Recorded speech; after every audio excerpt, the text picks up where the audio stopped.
contribution in the field of education, I would like to extend a warm welcome to our distinguished keynote speaker, Dr. Chetan Singhai. Dr. Chetan Singhai has obtained his doctoral degree from the National Institute of Advanced Studies, Indian Institute of Science, Bengaluru, India. His doctoral thesis was on higher education and university governance in India, a case study of public and private universities. He completed his MPhil in Law and Governance at the Center for the Study of Law and Governance, Jawaharlal Nehru University, New Delhi. Dr. Chetan received his master's in political science from the Center for Political Studies, Jawaharlal Nehru University, New Delhi. He received the prestigious Erasmus Scholarship to pursue masters in lifelong learning, policy and management, joint degree from University of London, University of Aarhus, and University of Deusto. He is a recipient of the Social Justice Medal awarded by the Ministry of Law and Justice, Government of India, for his service towards human rights and women empowerment by the Honorable Chief Justice of India in 2007. He was associated with the committee to draft the National Education Policy, Ministry of Education, Government of India, New Delhi as Chief Consultant. Currently, he is nominated as Chief Consultant, Technical Secretariat, National Curriculum Framework, Ministry of Education, Government of India. He has published 2 books and more than 25 national and international articles in peer-reviewed journals on issues related to higher education, space policy, and human rights. We are privileged to have such a distinguished guest amidst us today, and I invite Professor Minu to present a sapling.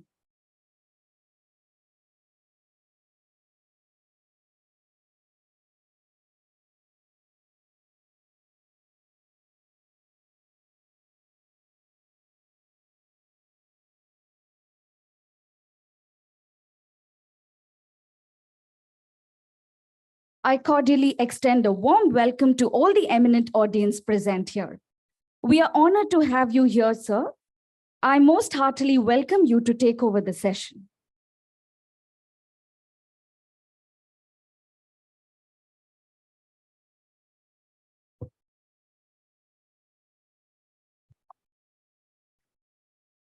Very good morning to all of you. So very happy to know that the energy is still the same after so many sessions that I've gone through. So it means they were all enlightening. I'll make my little attempt to unpack the ongoing process of the National Curriculum Framework. Thanks to Dr. Edward for having me here, Father Principal, and all the distinguished members of the college, faculty members. When we talk about the NCF, we cannot but refer to NEP, because the National Education Policy is the founding document which becomes the reference point to draft the National Curriculum Framework. Also, as we are also discussing from last few days, as I understand from the program schedule, I thought of contextualizing innovation, because what is, in simple words, innovation that we understand in our day-to-day colloquial language and talk and discussion is something which is new, a new idea. Why do we need new idea? Because we are not happy with status quo. And NEP is one such document which challenges the status quo and tries to evolve a new roadmap for the education system. And why do we need that roadmap? Because as and when we get used to status quo, one of the biggest problems that we human beings face is complacency. And education is the biggest victim after health with regard to complacency that is existing in our system today.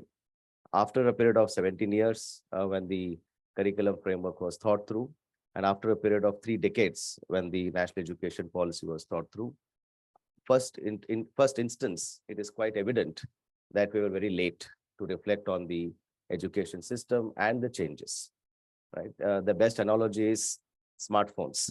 We would like to change them every year, every 2 years, sometimes every 6 months, sometimes every 6 weeks.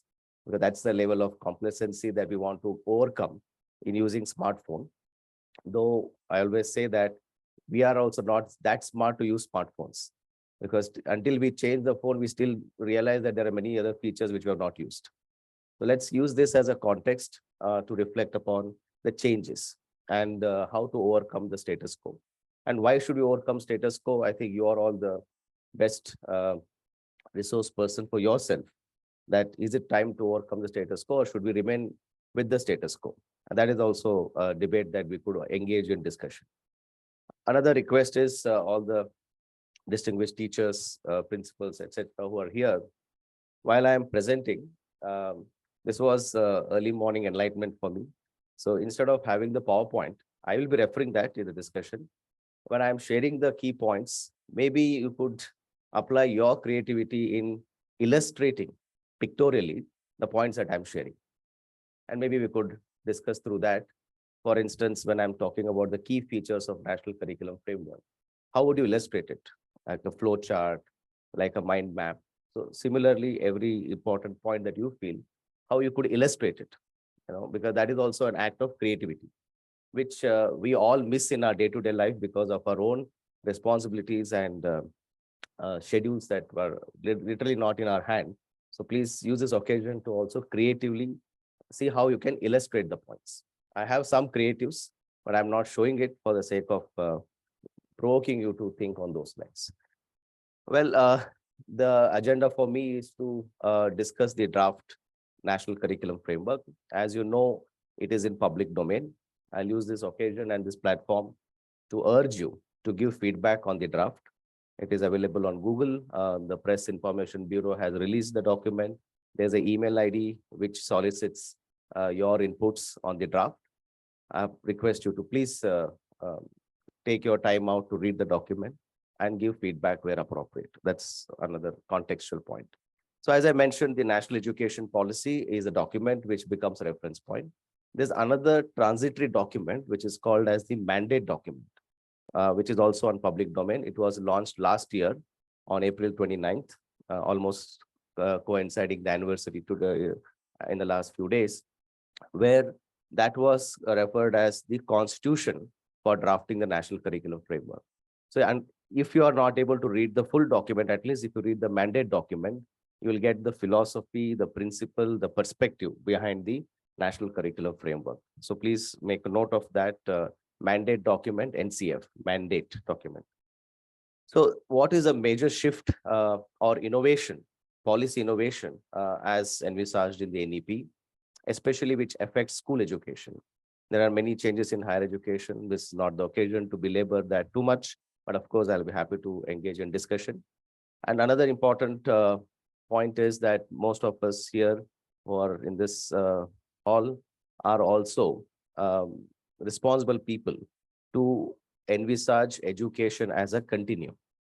Because until now, we looked at education as, unfortunately, pre-primary, primary, middle, secondary, post-secondary, and higher education. And the first major reform or innovation, if you use my earlier preface as innovation, was to bring education as a continuum. Because school education, when students pass out and go to higher education, the school education has no role in that. Similarly, when they come to the higher education portals, the higher education faculty don't have any role in school education. But who are the victims? It's the students who tend to get this gap getting extended every day, and at the same time, they become very anxious to come to another setup, which is called as college or university. So that's the major point of view where NEP makes a recommendation that one, education must be considered as a continuum. And how? One of the recommendations, there are many, one of the recommendations is to revisit the school structure from 10+2 to 5+3+3+4. So hence, I'm also communicating you the logic behind that shift. It is not merely a logic which we have our own perceptions. It's a logic that we have to envisage education as a continuum. So why did this shift happen? 10+2 to 5+3+3+4 is one of this, was this major reason. No, but I just wanted to them to creatively, but No, it's okay. I told Dr. Edward that I will do it. Yeah. Thank you. Thank you so much. There's another saying that if you don't have power in your presentation, you make PowerPoint. I'll try my best to make it more powerful. Yeah. But your creativity is something which I'm looking forward to. Yeah, so this 5 plus 3 plus 3 plus 4 came in with this logic that how do we envisage education as a continuum? But what is the principle behind it? The first 5 years is considered to be foundational period, and the second 3 year will be preparatory, and the next 3 year would be middle, and the 4 year would be secondary. Now, there's a lot of change in secondary in national curriculum framework, which is maybe a point of interest to all of you, which we'll discuss in due course. But let me make one point and then move on to the subsequent points in this context. The first 5 year foundational will enable the long forgotten creativity and critical thinking among our children, because that's why it's called foundational, not pre-primary. It's foundational. So how you will build creativity, problem solving, which all our children do that in their respective spaces. But here, how should it become part of the learning process, and how it should be linked to home and school is something which is the major principle behind that first 5 years. Then preparatory is for what? It's preparatory for middle stage. And middle stage is for what? Is for preparation for secondary stage. And secondary should be preparation for higher education. And if you have not thought through in this process, here is a document which communicates to you with this overarching principle. Now, there are 4 national curriculum frameworks. For some of you, it might be a blind spot that what we see is the foundation stage document, and what we are seeing is the school education. But there are 2 other documents which are supposed to come by end of this year, which is the National Curriculum Framework for Teacher Education, National Curriculum Framework for Adult Education. Again, this is one of its kind in the current context, where all 4 critical domains which influences learning. Very soon you'll be meeting Mr. Senthil in the subsequent session. He's one of those people who has looked at this comprehensively. So maybe you could also engage more discussion on this point. But the idea is that we cannot just have a curriculum and not focus on teacher education reforms. We cannot just focus on teacher education, ignoring the adult education, because parents and guardians and the community at large play a very critical role in influencing learning. And unfortunately, that influence is also becoming part of negative experience of a child, especially the community and the family setups, which are very, very critical. So adult education also becomes very critical. So by design, NCF is comprehensive. By design, it kind of touches upon the very important aspects of learning process. I hope you are getting my subtle point there. I'm not using the word education. It's learning. So again, the child should be the heart of learning process. And we as teachers play a very critical role in that.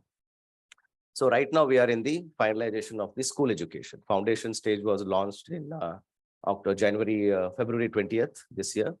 And then the school education has been launched a few weeks ago as a draft. Now, what was the process? So very often there is a perception, rather an opinion also, which is built over time, which is largely driven by cynicism, that these discussions happen in a closed door room, and people tend to sit in ivory tower and draft these documents, etc., which is also true. That's a perception. It is very much your right to have those perception. But let me give you a hint at how this process is unpacking. So as one point is, it's a continuation of national education policy. So the exercise has started from 2017 August. So it's not a days or 2 days effort. It is over many years. Number one, the foundation was laid way back in 2017, the thinking process, including the TSR Subramaniam Committee report and the some inputs to MHRD document, which started in 2016, right?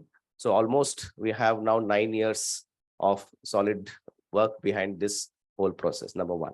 For the NCF, there is a portal which has been accessed by all the departments across the state, where there are national position papers on 25 themes. Experts across the country were asked to draft the national position paper on various themes, 25 themes. I'll share to the organizers eventually what are those 25 themes. It's a PDF document. Give example is one is about formative assessment. Other one is about science education, social science education, and so on and so forth. So there were 25 themes and few were cross-cutting themes, especially the component of physical education. Unfortunately, it has been siloed over time, but now it is highly integrated with the spirit of NEP's vision of there should be no co-curricular, extracurricular, and curricular differentiation. Everything becomes curriculum component going forward. And in fact, 2 weeks ago, I saw in the newspaper an ad of a school very proudly presenting that we are the first of its kind in the nation to emphasize on physical education or physical education integrated curriculum. So there's a lot of momentum building around that, but that's just a footnote.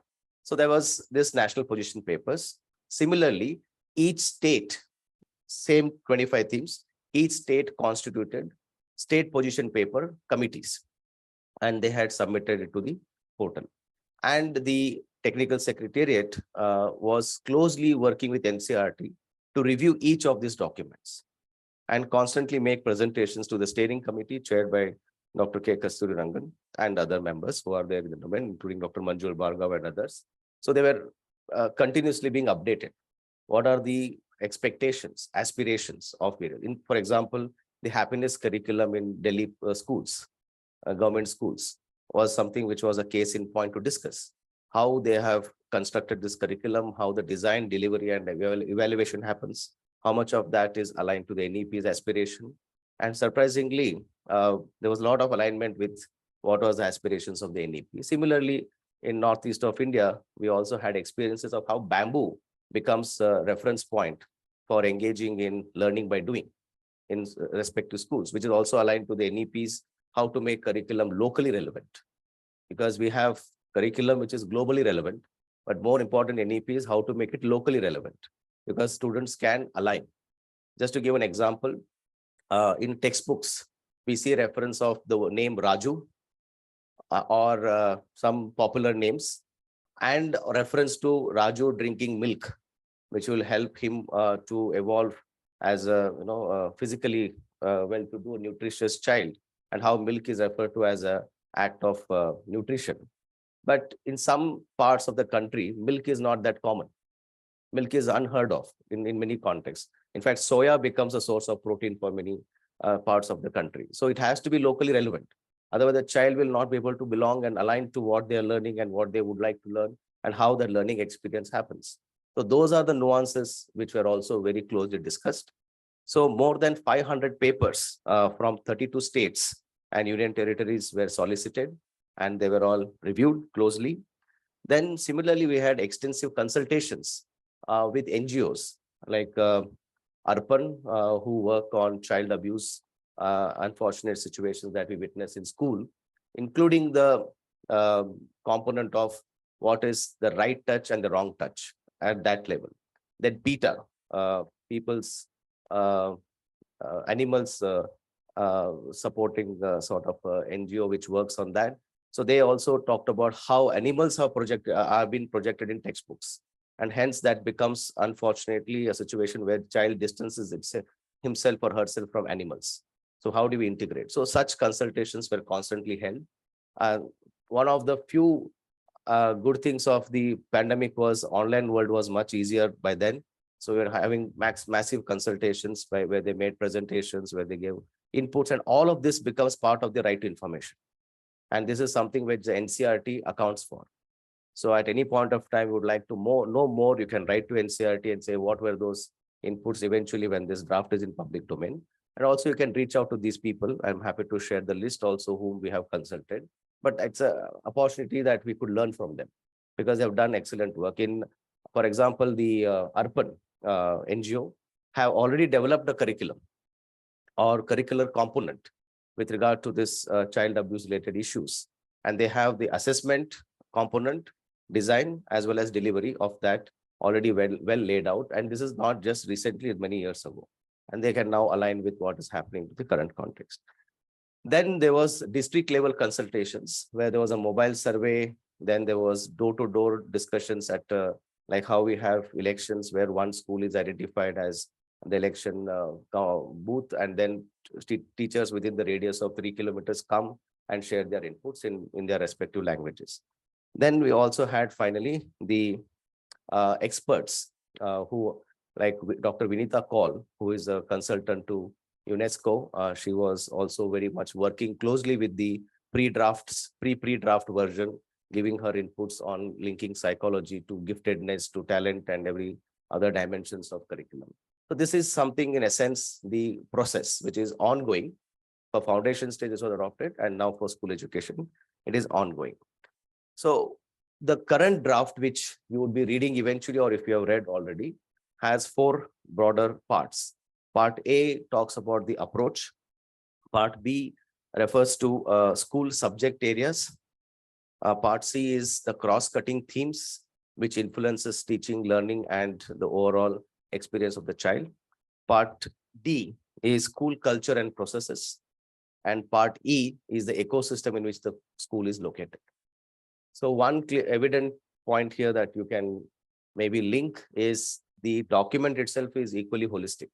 It is not just the curriculum framework, it is also the framework which is providing recommendations how to make this curriculum more effective, which is the school process and culture, which is the ecosystem in which the school is located, and so on and so forth. So all that document is very much detailed in the soft version that is available today.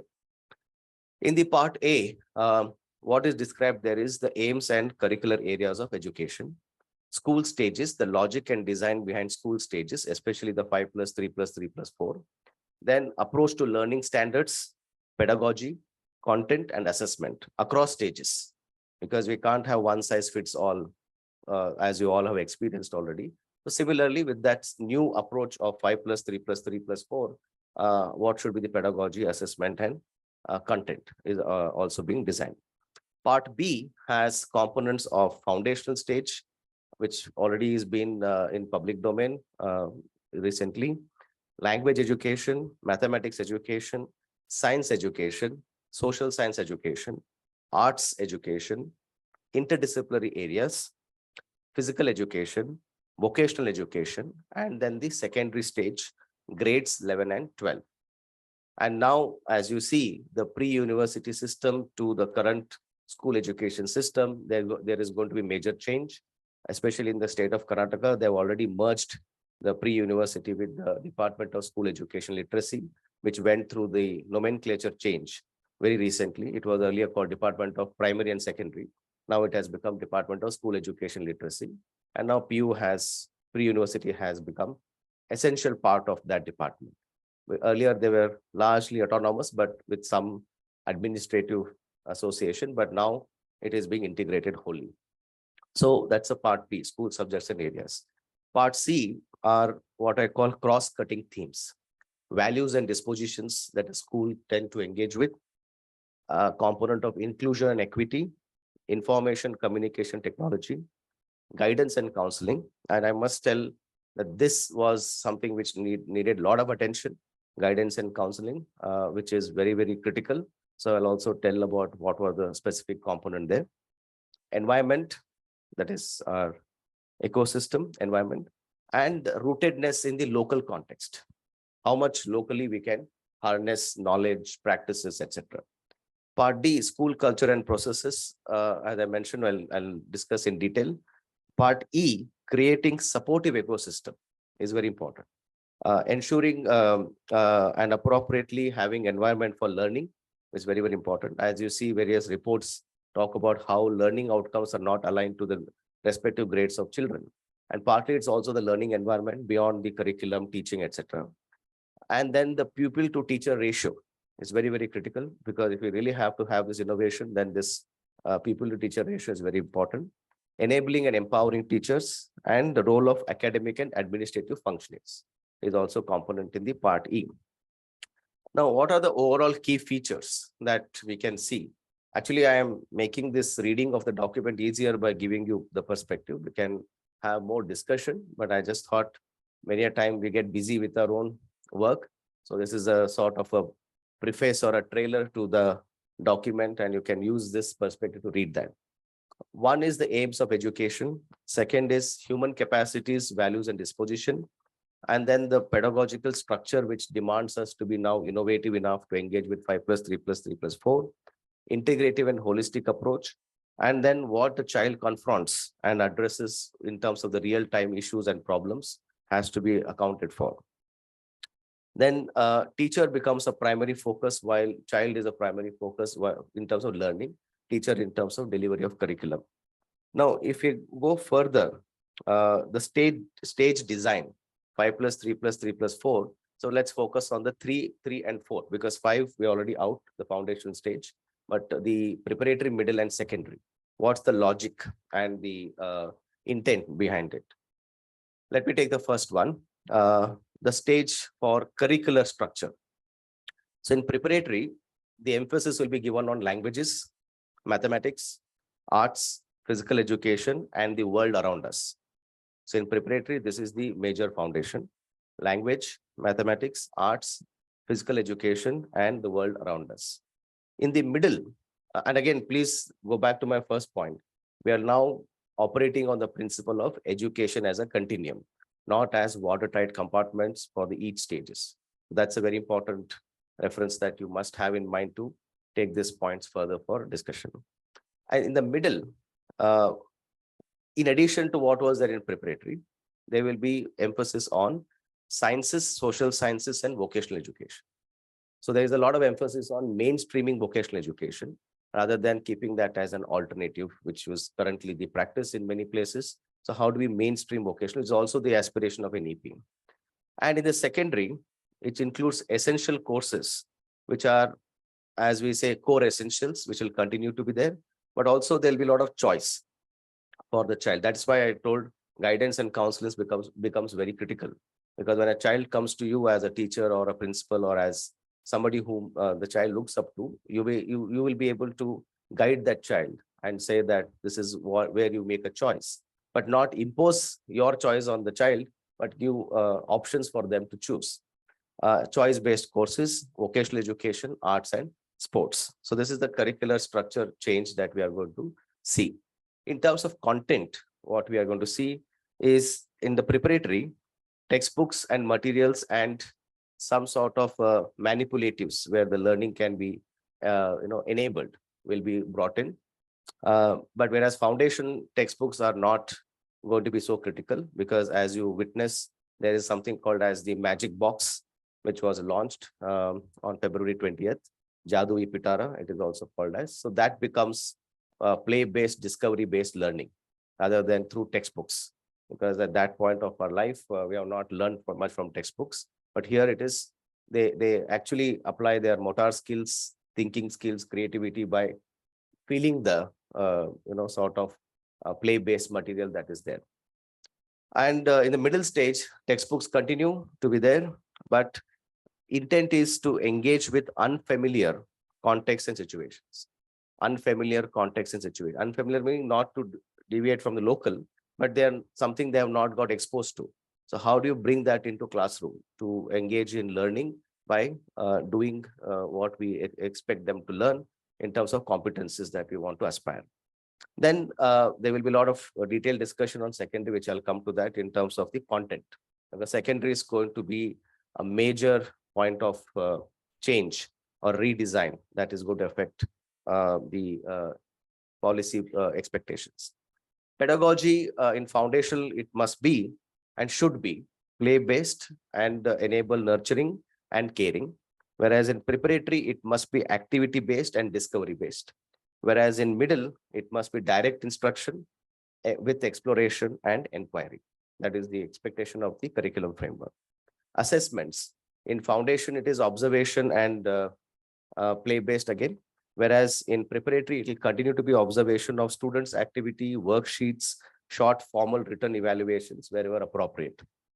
And in the middle, it can become more formal and explicit, but keeping the formative assessment principle rather than the summative assessment principle. So classroom arrangement also has been discussed there. Whereas in preparatory, there's emphasis on a combination of formal environment and free movement of child, and those aspects have been discussed. Teachers, there is also reference to teachers in terms of how the stage-wise logic and design needs to be appropriated. Um, in terms of the current teachers, they continue for curricular areas, whereas there is also scope for getting specialists, practitioners for arts and physical education. Not that we should take away the critical role of physical education teachers, they continue to be important, but there is also what we call specialists who could come for a specific physical education component facilitated by the physical education teacher, similarly art, etc. And in middle, the emphasis is on subject specific teachers and also possibility of visiting faculty as we have in higher education, who can be also accommodated. So the whole component of having B.Ed, M.Ed requirement could also be sort of navigated, not for the full-time teacher, but for somebody who could come, because we have, especially in many areas, tier 2 and tier 1 cities, particularly, we also have parents who are very interested to come and engage. So that leeway is to be provided to schools and they can engage proactively with learning along with the subject teachers who are going to be in existence. But for grade 9 and 10, there are two essential courses which the child has to choose from each of the curricular areas for the 10th certification. So it's not 9th as an isolated grade. It is 9th and 10th. Yeah, it is 9th and 10th. It is not just 9th as we see it as one entity. It is a continuum there as well, 9th and 10th, where there are two essential courses from each of the curricular areas for grade 10 certification, because there is also a possibility a child can go out after 10th and come back for 11th and 12th, because that option is also to be provided. So what are those curricular areas? As I said, humanities is one component, mathematics and computing is another, vocational education, physical education, arts education, social science, science, and interdisciplinary areas. So in the secondary stage further, what will happen to grades 11 and 12? There will be 4 verticals wherein some essential core will remain, but there is also a lot of horizontal engagement, which is interdisciplinary areas. So history, philosophy, mathematics, physics will be 4 verticals, which are very critical for learning. At the same time, there has to be some interdisciplinary areas, which the respective schools. So one example is geography, which is a good example of interdisciplinarity, which cuts across all the core essential areas and domains. How that could be thought, it is something that the school and the local context must be, because we also have to appreciate the constitutional mandate that education is in the concurrent list. The states also have their respective mandate to engage with further design of the curriculum and the components of the local context. And whereas CBSE, ICSE, IGCSE will come with their own set of curricular innovation, but the principles have been laid out here in the NCF, how they should be. Now, board exam is the biggest question that more than teachers, parents are keen also, in addition to what is happening. So in the document very clearly says that the board examinations should be offered at least twice a year to ensure that students have both enough time and opportunity to perform well. Students will have choice to choose which courses or which subjects they will take in the first instance of their choice of writing board, when they feel they are ready for out of the 6 to 8 curricular areas. If they choose 3, they can take up with the first phase, and the remaining 3 or 4. Actually, it is good to have a choice because it will reduce anxiety and stress. At the same time, the performance might be much higher. So there's a lot of thought behind why this choice has been given. Then self-assessment plays a very important role in secondary. Some schools might be doing it as best practice, but it should become systemic. It should be a common thing for all the schools where self-assessment is carried out. Whereas school culture largely emphasis is on creating safe environment, encouraging and nurturing learning ecosystem, which is very critical. And not all schools have that conducive environment for learning. So there's a lot of discussion on that in the document. So while I'm unpacking the document for you, please reflect on thoughts and questions. We're happy to discuss eventually. To conclude, given the diverse needs of students, multiple pedagogical practices and approaches, learning teaching materials are also equally diverse, at especially even not just by the state, not just by the board, but by the stages of school education. it is felt important to take the feedback from students, parents, teachers, teacher educators, experts, scholars, and professionals on various sections and recommendations that this draft NCF could be finalized. And 12th May is the deadline for the feedback. It might get extended, but I think we should not work for extension. So 12th May is a deadline. I'm sure the thoughts, the intellectual capacity that you get for being here and your experience that you have, I think it's the right time to give feedback. So I would urge the organizers, maybe if they can collectively collate all those points and make a representation from this sort of as an outcome of this event, we'll be happy to bring it to the ministry's notice that these are the comments, and respective the steering committee will discuss that. And you will be having an opportunity to share your thoughts also to the apex body who is engaging. But it's not mandated that they should listen to all your comments. At least it will be discussed, because they have a mandate. They have the responsibility to become part of this whole endeavor of the nation. So they will at least discuss it. And these are all subject to, again, as I mentioned, right information. At any given point, if your thought is critical and important, you can always file an RTI to NCERT and ask for justification why it was not considered. But of course, you also file for RTI that why it was considered. That is also important, because you should feel that, take the ownership of this fact, right? With this, I'll stop because I wanted more discussions, but I'm just unpacking the document for you. And I hope I've created some interest for you to read the document, because unless you read, you'll not be able to give feedback. And we expect, again, I'll preempt a question, maybe, that it's a very bulky document. Why it is so huge document, at least those who have seen. There's a preempting of a question, possible question. But please imagine our children, they also read 400 to 800 pages in 1 year. And we are making them to read. So we can't read our 500 pages for ourselves. That's the only request I have. Thank you. And it is half of Harry Potter anyways. Thank you. So I'll take questions from here, or, yeah. So I am a teacher, so I prefer standing and responding. Thank you. Yes, sir. I'll come back.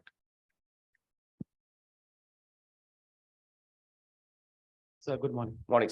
So it was a very engaging session. Thank you. So I have a small question. Like we have talked about the vocationalization of education, specific areas, and like India wants to be under globalization of education. So one question to you is that our India is always, remembered for value-based education system. So how is the NEP going to sustain that? Because we talked about everything, but where's the values? These days in the youth, the values are dying like anything. If you say. Noted, sir. Noted. I'll come back to you. Thank you, sir. Thank you. Any other questions? Yeah. There in the back.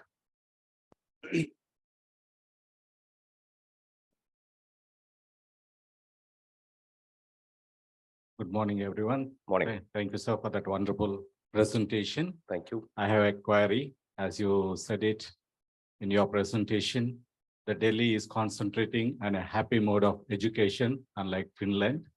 And at the same time, you also did mention about bamboo, the philosophy of Northeast being conceited.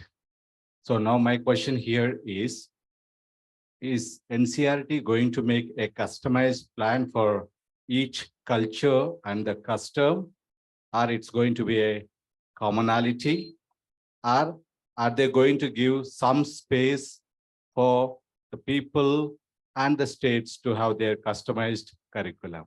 Thank you. Noted. I'll take these two questions and come back. There's one question here, sir. I'll come back to you after once again. I'll just finish this two.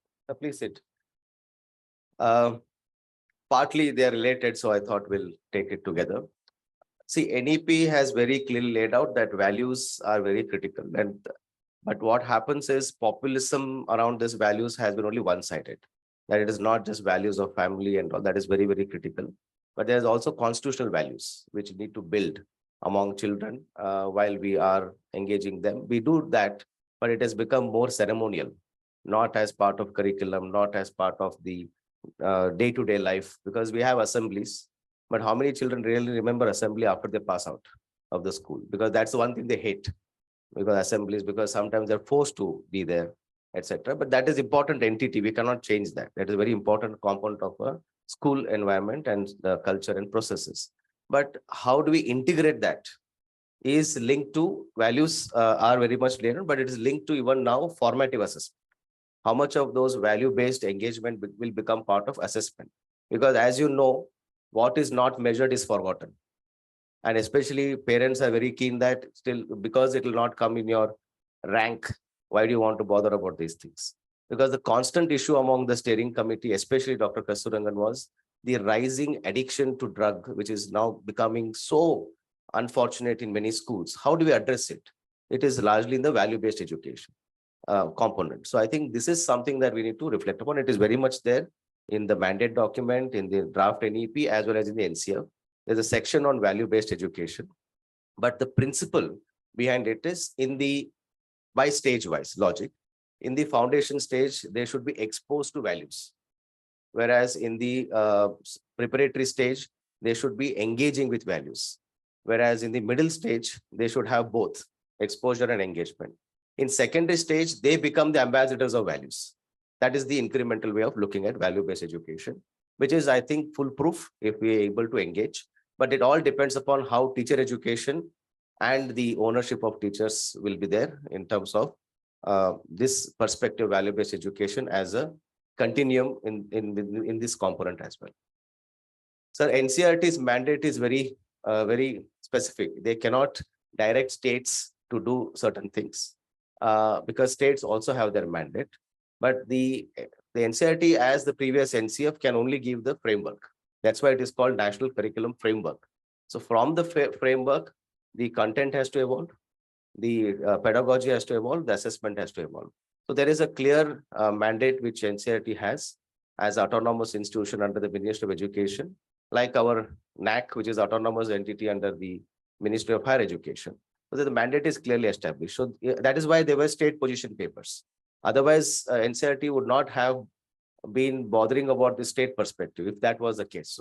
So there will be space, there will be, but the larger question I would like to raise for discussion is, if states miss out on such innovative practices, is it a disservice to the children of that state? Why should be they missing out on such innovation? So eventually there will be a domino effect. Eventually there will be pressure in states also to think of something new, because what was said in 2005 may be relevant till 2015, but we are now inching towards 2025. So there is an occasion for states to reflect, but with the due respect to the constitutional mandate, which is very much there. And hence, these are all aspirational suggestions on one side, because each recommendation has a preamble for the logic and the vision, but it is not going to be prescriptive. A framework is not prescriptive. It only clearly lays out a thought process, which becomes the basis for textbooks. And NCERT has a mandate for CBSE schools. They continue to do that, where respective boards have mandate for the respective boards. But as higher education, we are witnessing, there are a lot of reforms, the 4-year undergrad program, for example. So institutions have choice. In some states, they have imposed, some states have been giving them choice. So there is always this concurrent list principle to be appreciated and upheld, which is also the case in this case. Yeah. I'll come back to you once. 1, 2, and then somebody here. Who was it? I'll come back to you. So there are 2 of them who are raised. Yeah. Good morning. Morning. I have 3 questions. Yeah. One is you have told that you have taken local frameworks, NGOs and things. So anything on international frameworks you have taken from Singapore, Australia, Finland, like that for NEP? Sure. That is one. Can you throw some light on how self-assessment is going to be plays a critical role in the policy document or framework document? That is good. Sure. Third thing is now the draft school education policy says that the choices in the 11th and 12th. Now, given the career guidance, 11th and 12th, the difficulty part is the transition between the 11th and 12th to the college. So can you throw some light on guidelines to that? Like you have brought in 4-year undergrad program. but the transition between the mark system or the in taken like Okay. NEET, JEE. So I'll start with the last one quickly. Yeah. There's another document which is there in public domain launched really recently called National Credit Framework. Incidentally, they have a similar acronym, but this is NC, small r and F, right? So the National Credit Framework starts from 8th grade.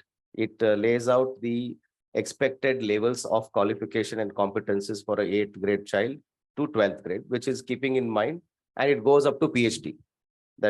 So that document lays out what is the minimum learning outcome, competencies, how do we assess it. So there is one structural attempt, but it should not stop there, right? Because we have the NC of 2005, but still we did what we did in classroom. So who is going to address that attitudinal issue?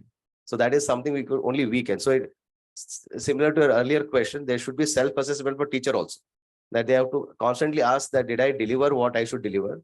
Or is it something more I can do, or have done something less which I am supposed to do? So those are something which we should not expect government to intervene. Otherwise, then we'll complain losing our autonomy, right? So there is this catch-22 situation, but NCRF provides that. So, and similarly I'll come to the international practices. So when the competencies were laid out, the themes were identified for 25. So the state position paper, national position papers were very carefully reviewed by the technical secretariat. For each of the themes, international best practices are also accounted for and handed over to steering committee. But overwhelmingly, it came out quite evident that everybody talks about Finland. And Finland is such a tiny nation and so well resourced. We cannot compare ourselves. But countries like Mexico came out as a very important point of reference, which you should read. Again, these are all publicly available documents. We have not sourced any confidential material.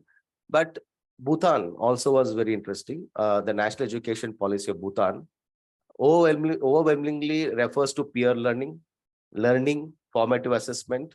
And we came with a very informal conclusion that no wonder the country came out with the gross national happiness index.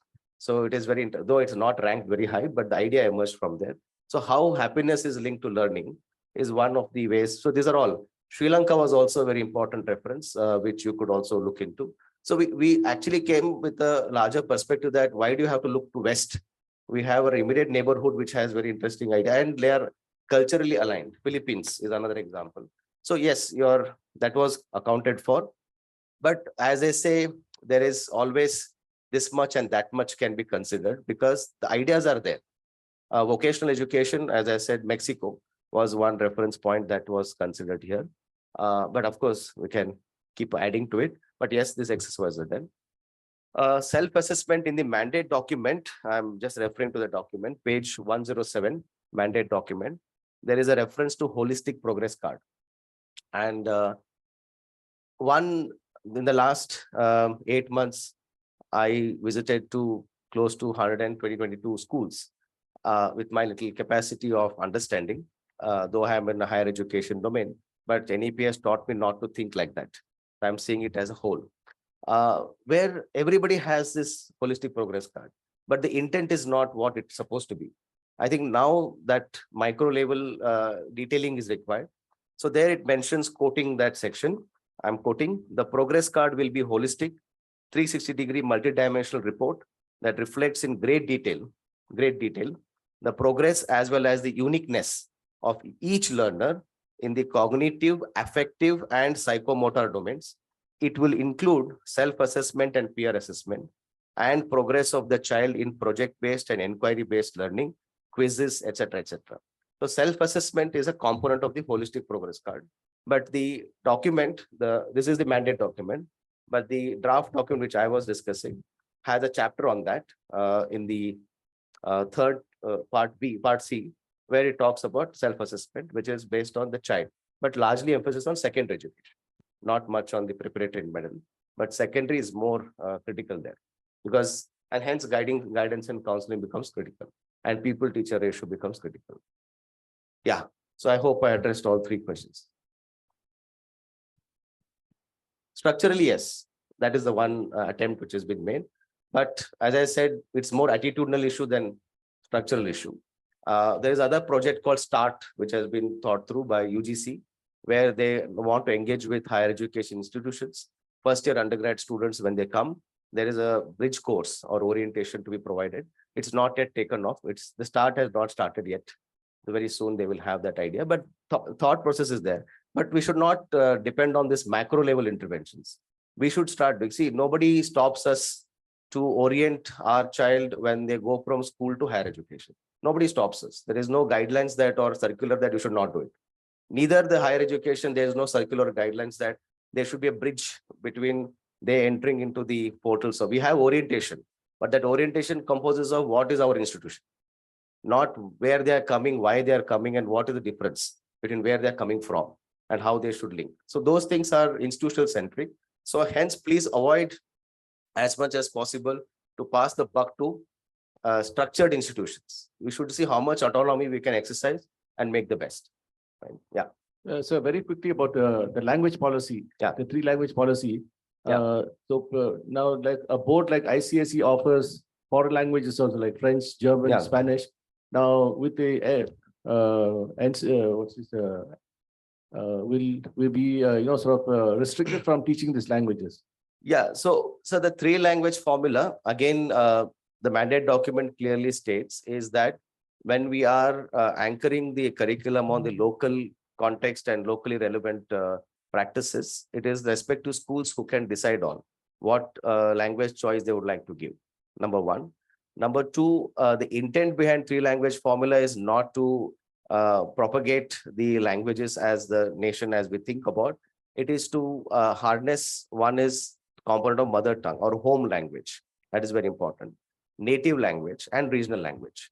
So like a child can be exposed to 3 different languages in the name of home language, native language, and regional language. So it is the school's prerogative to fit into that framework and say we would rather offer this language as a choice vis-a-vis other languages, whether it's international language, whether it's a national language. But basic language, which is important, is that a child must have a choice of regional language. Choice. It should not be like a school is not offering that language. There should be a choice, irrespective of that they offer other language. It is the child's choice to go for. So the emphasis is on flexibility and choice rather than imposing a language on them. If you are having human resource and the capability and infrastructure, you should have 4 more languages. Yeah. So we have one question from the. Just 1 second. 1 second. You can also refer to the mandate document page 114 for that further. 114. Yeah.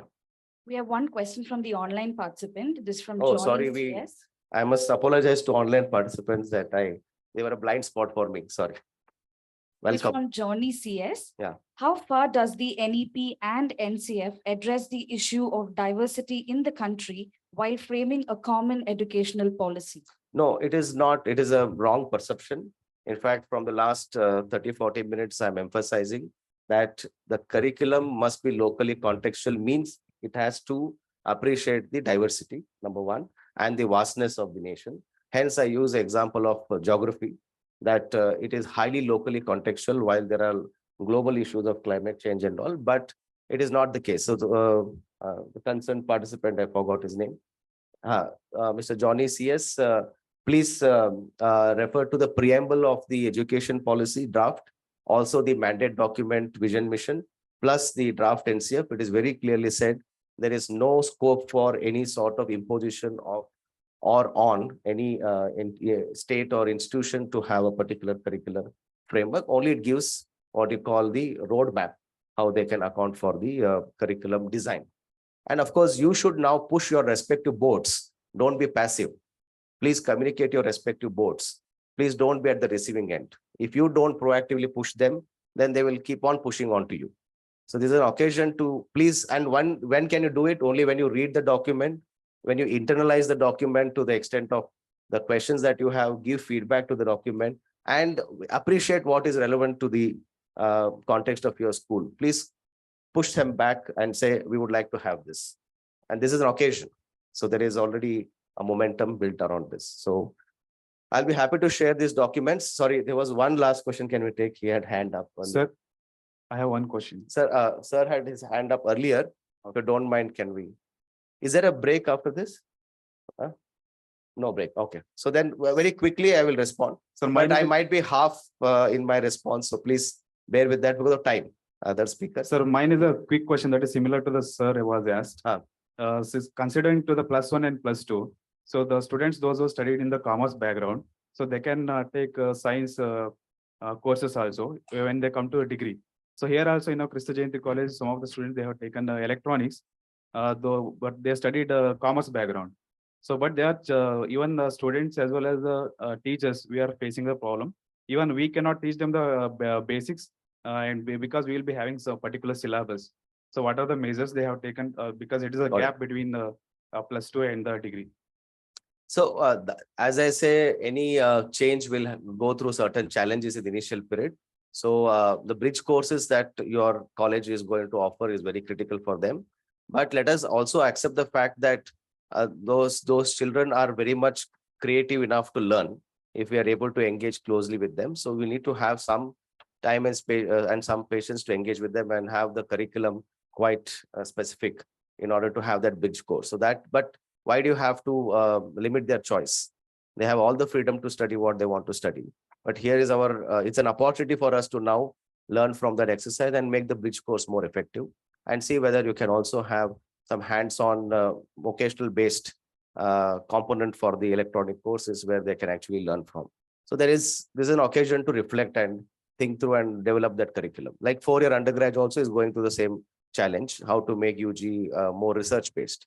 So these are the testing times for the first couple of batches. I think we need to improvise on that. But NCF says choice is really required and it's mandated. So we'll have to accept that. And your college still has the choice to say that we are not ready now, we would like to do it later also. But that is where the autonomy comes to make the best use of. So a quick question. Sorry. Apologies for the next speaker. Yeah, I'll take the next very short question. Please, last night I came from Hello. Mumbai at 3:30, so please accept my 5 minutes extra for that. Yes. I am talking about subjects, the secondary level. Present NEP offers a lot of subjects to the students. Even they can change in between the year to different subjects, whichever they want. But how do you expect the schools to offer subjects when they want to change, when we don't have a teacher to teach? How do you expect us to do that? Yeah. Even today, CBSE offers a lot of subjects, but there are combinations to select and offer. So there are So as I freedom. mentioned, this NCF is a framework. Now the bodies like others, state government, NCRT and boards must now work towards having more recruitments, having the human resource and infrastructure requirements is also something. Like, for example, the 6% share of GDP that education ought to get is something which we are still earning for, right? So that is, we can't keep that as a reference and not innovate our education system. So it's an opportunity to now all the departments to come together and see how they can strengthen the public education system, whereas private, the market will take care of them. Whether if they are good, they continue. If they're not good, they will have to close down. That's not the intent of the government to focus on that. But it will take some time. At least, see, NCF 2005, even now we have not implemented fully. That doesn't mean that because of that, we can't think new. But yes, there are concerns, and these are all, like any good research paper has limitation. This is also one of the limitations, that this is the vision. This is how we need to work, but that is also happening. That's why there is a concept called as I said, practitioners coming to school and bridging the gap of lack of human resource. That leeway will be given. So the local DDPI will not come and question you why you're asking them to come and teach, which they are doing in many instances. Even if they like or don't like, they do that. So those things are also going to change. So we will wait for this document to finalize, and 50 premier institutions in the country under the ITEP program, IISc, ISER, etc. They have already started 4-year undergrad program as per the NCF. So once those batch of people come out, maybe expecting 2,000 to 2,300, maybe that could be one additional, but it will happen in incremental way, not very much like tomorrow. But yes, let's think about the idea and take it forward. Thank you.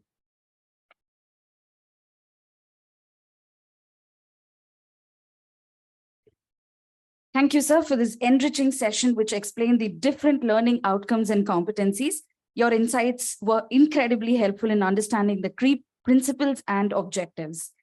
As we come to the end of this session, I would like to propose a few words of gratitude to our keynote speaker for throwing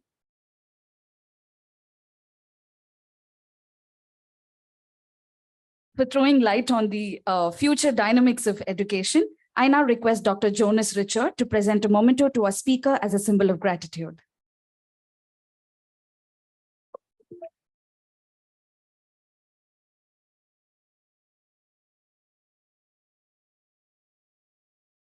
I heartily thank the engaging participants and organizers for an enriching session. Thank you, one and all.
A very good morning to the dignitaries and participants present here today.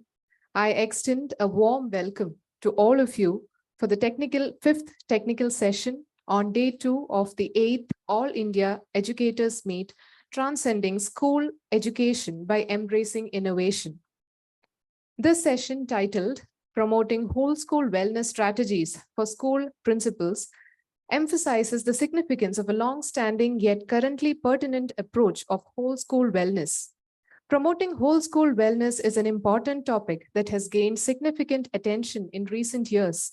The primary focus of this concept is the overall well-being of students, teachers, and staff. To enlighten us more on this topic, we have a very energetic and conversant resource person with us here today, Dr. Jonas Richard, Professor and Head PG and Research Department of Social Work, Kristu College. Dr. Jonas Richard comes with 23 plus years of experience with a unique combination of expertise in the areas of life skills education, employee engagement, CSR consultation, implementation of action research, and promotion of psychological well-being. A trainer by passion and academician by profession, Dr. Jonas facilitates regular training sessions in the area of life skills education. In his capacity as a certified life skills coach, he provides capacity building training and training of trainers. Dr. Jonas has completed more than 20 research projects and consultancy assignments for corporates, international, and domestic development organizations and educational institutions. Dr. Jonas has published many research articles, authored and edited books, and have chapters in books. Currently, Dr. Jonas Richard is the head of the Department of Social Work and of the Center for Life Skills Education. He is also the director of the Center for Professional Excellence and Lifelong Learning, in addition to being the coordinator for the United Nations Academic Impact Hub for STG1 at Kristu College, Bangalore. With his expertise and insight in the field of education, this session has all the makings of a successful and a productive one. I now invite Dr. Manikandan to welcome Dr. Jonas Richard with a sapling. Priya ma'am, would you please?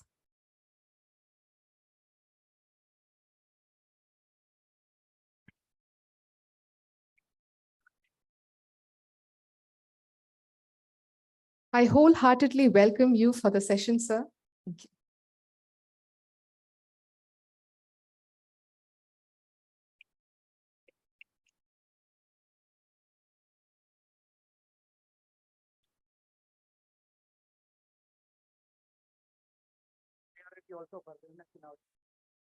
Right? We focus on everything. And when it comes to student wellness, teacher wellness, parents wellness, we cut the corners. That's okay. Okay. That's okay. That's okay. Because we also have to go for the next session. And wellness, as you know, is one of the most misunderstood term apart from love and NEP. Everyone has their own definitions, their own interpretations, and convenient definitions and convenient interpretations. So the next 40 minutes or 45 minutes, what I'm going to do is quickly discuss on the concept of wellness, why wellness has to be a priority in 21st century in schools. It will save you a lot of your headache, I'm telling you. I'm going to explain why it is. School with a good wellness system, principal's headache is less. Otherwise, every detail you will have to be dealing it. So I'm going to do that. And holistic wellness of parents, teachers, and the students. 3 stakeholders that we are going to give. Then finally, I'm also going to give you some suggestions on how we can be enhanced person with enhanced wellness. Okay. So this is the discussion track that I have planned. So I'll talk a little bit about concept of wellness. The concept of stakeholders. How many of us are familiar with the term stakeholders? Okay, so we will talk a little bit about it. How students are no more beneficiaries, parents are no more beneficiaries, they are stakeholders. There's a difference between beneficiaries and stakeholders. That shift has to take place. We will talk about. Then wellness myth. Lot of myths are associated. Okay. Then the teacher wellness, learner wellness, parent. These are the 3 people's wellness that we are going to talk about. Then we are also going to do a little bit of assessment about our own wellness. What happens is we give a lot of things to everybody, but first we should assess whether how much of wellness that we have. Then I'm going to end with the strategies. Okay. How many of you think that you know today's children and youngsters 100%? 90? 80? 70? Okay, sir knows 70%. 60%? 50? That I know today's youngsters 50%. 50, okay, few people. Then 40? 30? 20? 10? I don't know what number to say. Okay. No, that's the first thing that we need to ask. This is the emojis that most popular in 2023 as of now. How many are you able to recognize? Quickly. Face, huh? Oh, what a description. Anything? How many at least?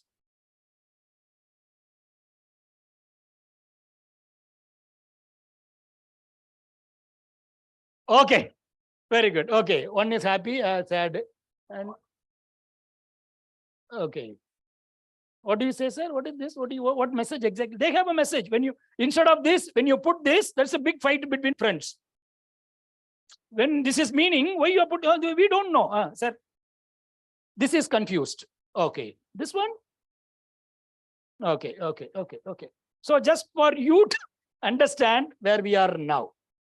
Now, this is a small thing. I thought if there is enough time, they use this. I'm sure some of you would have done. So each one is a country name using only emojis. How many can you identify? You tell me a number, we will just check it out. It's the next slide. Third is what? First one is Turkey. How many you are able to identify?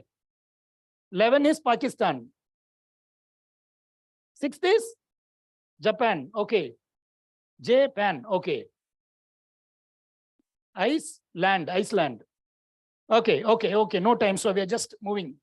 This is what it is. All prepared by school students. Today they interact only in terms of their emojis. There are people who don't even type words. Yesterday, our speaker was saying today that words, exams, they start writing like this. They don't put YOUR, they're putting U and R. They have forgotten the original spelling. This is the, we cannot just like that blame them. Please understand, Amit sir was saying about the value system in NEP. One thing that all of us have to understand, every generation criticizes the next generation's value system. It has been there from the beginning. Your grandfather was not happy with your father's behavior. You would have said, what, I call him to work in the farm. This fellow is talking about studies. What is this? You would have told. Your father is not happy with you. What he says, your father? We'd never even know what a drink is today. This fellow is, I don't know where he is going, drinking, I don't know. And what you tell your son? I don't know. Those days we didn't have anything, but still we respected parents. Now you're not doing that, right? Most of you tell your parents. What your son will tell your grandson? Those days we used to drink and come home. Nowadays they are not coming home only. I don't know, I'm just guessing. So every generation criticizes the next generation. So there is no, for me personally, the concept of value, again, it is depends on which context and which family and what is the type of family that you bring, that matters a lot. Okay, right.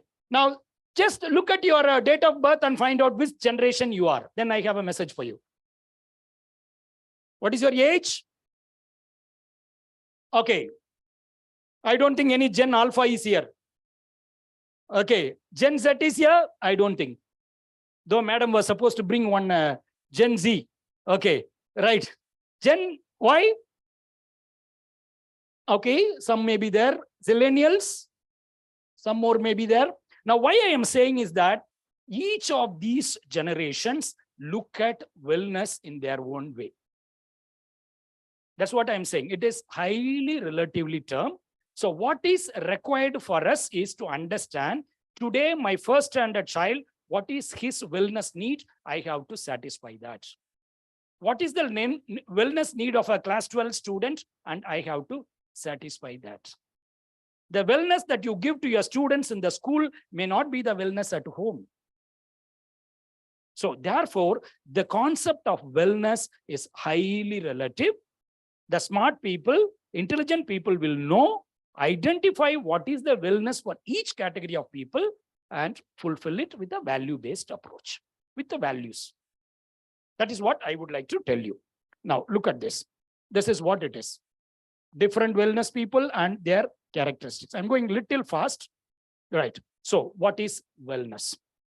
Wellness is the pursuit, or it is the activity one carries out on a day-to-day basis to stay happy and healthy, which means wellness is an activity-based. People have to work for wellness. Wellness is not just a feeling. Like a love. Love is not a feeling. Love is a decision. Same way, wellness is not just a feeling. It is the activity that has to be carried out. When I say I have a wellness program in my school, there has to be related activities related to that. So otherwise, putting some posters or calling somebody only for some talk, wellness doesn't happen. Wellness doesn't happen. And we have to really, most of the schools, what happened? Wellness, we call one speaker on that day. We had that once we called one speaker and some people missed. I was telling the students, those who are absent will regret later. The teacher who was standing next to me said, sir, those who are present are regretting now only. Can you imagine the quality of the speaker? The speaker is still angry with me. I have not given him the feedback. He's asking me why you have not shared the feedback. What to share? I don't know. So therefore, wellness is not a one-time activity or just to put a tick mark activity. It has to become part of our routine. Otherwise, we miss a lot of other things. I will tell you where we miss. Okay. Now, there are various theories, but I am taking WHO model of 6 dimensions of well-being, wellness.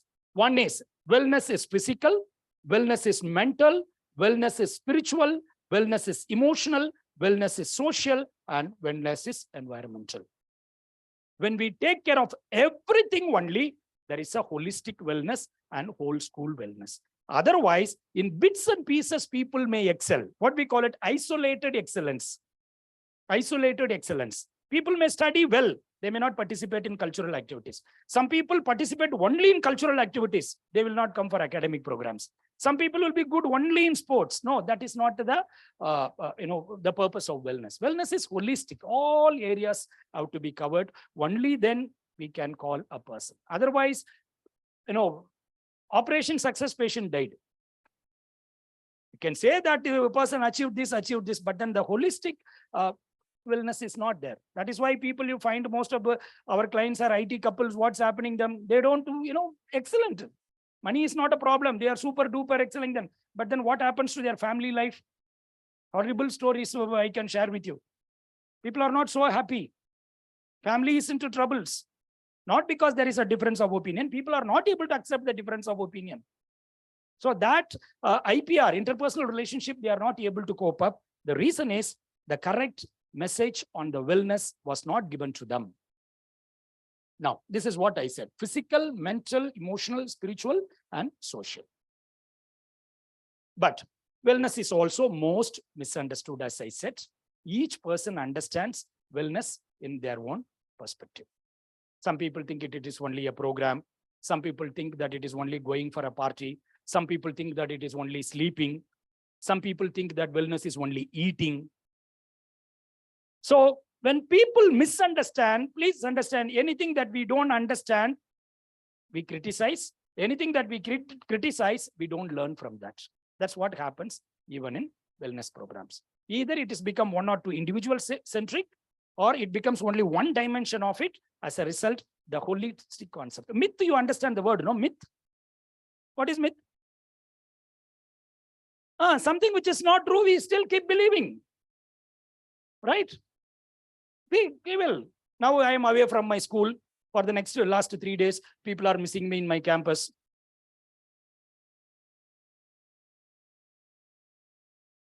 When you get married, you will be happy. When I grow old, my children will take care of me. You keep hoping. So same way, many people have misunderstood wellness also. That's what I said. It is not a one-time activity. It's not a one-dimension activity. And we need to work for wellness. Now, this is what happens. As principals, as heads of the institute, a happy principal creates a satisfied teacher. A satisfied teacher creates motivated learners. It's a logic. So it starts from the principal. If a principal is happy, teachers are happy. Teachers are happy, students are also happy. What happens on the other way? When principal is unhappy, dissatisfied teachers. Dissatisfied teachers create frustrated learners. So finally, what happens? We are worried about this. No, they are not following. They are not rules. They say what? No. It is coming here. That's why we always say 2 types of teachers or principals. I've said in many forums. First type of principal who brings happiness whenever he or she is present. Second type of principal brings happiness whenever she is absent. We don't know how many people are praying that your training should continue for 1 more week. I'm not sure of it. It depends. It depends on how happy I am. Because when I see happiness is highly contagious, more than COVID. More than COVID. When you are happy, automatically you create happy classrooms. Happy. Otherwise, when I see, children are quick to sense, no, as teachers. If you are happy, the first when you smile, they also smile. Classroom is happy classroom. When you go with a little, very strange face, they say, no need. She's not happy. Maybe another EMI not cleared. Let us keep quiet. So our happiness has got a lot to do with the children's wellness, especially in teaching profession. It's not like with the others, whether you're an engineer or a banker or any profession. Problem with the teaching profession is you have to be 24 hours available. Not only that, your emotion affects them. If you are happy, they are happy. That's the problem with this profession. It's not like the other profession. So therefore, my wellness. So the wellness investment that you make on your teachers has got a lasting impact on the wellness of your learners. So therefore, it's like we say, no, the best way to love your children is love their mother. Best way to love your children is love their mother. Only applicable to your children. Same way, best way to create wellness for your students is create wellness of the teachers. When you create wellness of the teachers, they become brand ambassadors. You don't have to worry about it. They will take care. They will take care. They will run the show. So therefore, wellness of the teachers is the most important thing for any priority for the school. Right. So many fathers, sisters, brothers are there.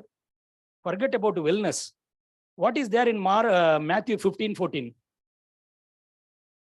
Anybody remembers? Why you are reminding men? Nothing. One Bible verse, a blind cannot lead the blind. Right? It's there in other religious also, but may not be in the same name. A blind cannot lead the another blind. What will happen? Both will fall into the pit. So therefore, when I am not with wellness, I cannot give wellness. Very simple. If I don't have 5 rupees, I cannot give you 5 rupees. So therefore, we are going to assess your wellness. How many of you are interested in knowing your wellness? How many of you? Right. Those who did not raise the hand, you need to assess first. Because, so therefore, I request the volunteers to give the tool first. No time. Okay. So, yeah. Are we displaying for the online participants? Okay. Very good. Very good. Give fast. You give, they will take it first. Please, someone. Okay, now, friends, there are 30 questions are there, 30 statements are there. Yeah. We'll do it fast.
Thirty statements are there, each statement. Don't think too much. The first response that comes to your mind, please fill it.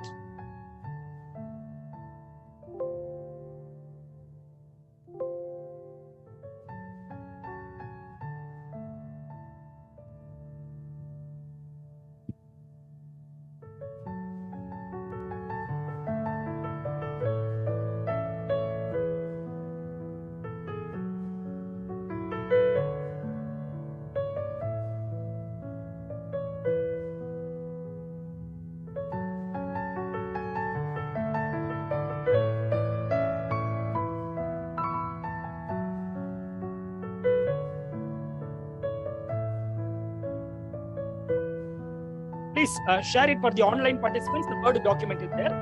You can also.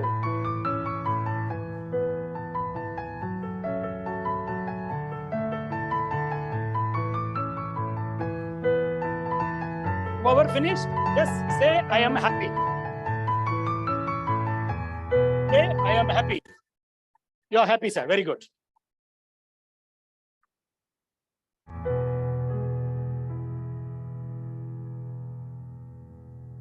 So that I will know how many are yet to finish.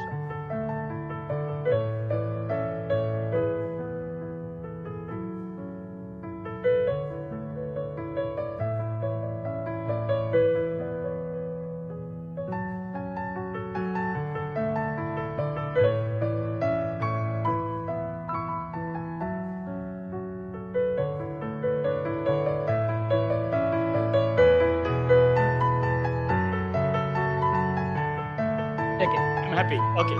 Whoever finished, please tell. Oh, I'm happy. Okay. I'm happy.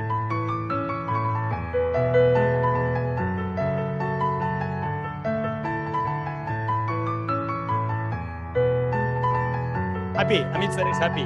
Sangeet ma'am is happy. Happy. Happy, Shankar sir. Happy, sister. Okay. Brother is happy.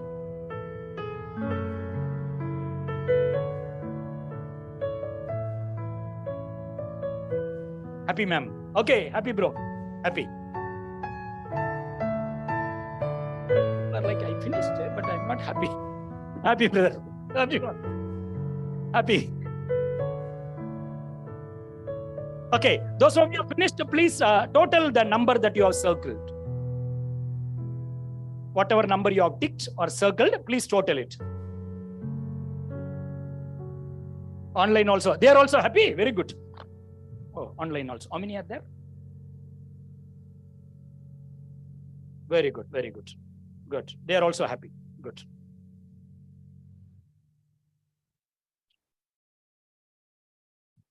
Total. Okay. Happy, ma'am. Good. Happy, sister. Happy. Happy, father. Happy. Happy, brother. Happy, sisters. Okay. Right. Okay. Please total. Happy. Happy.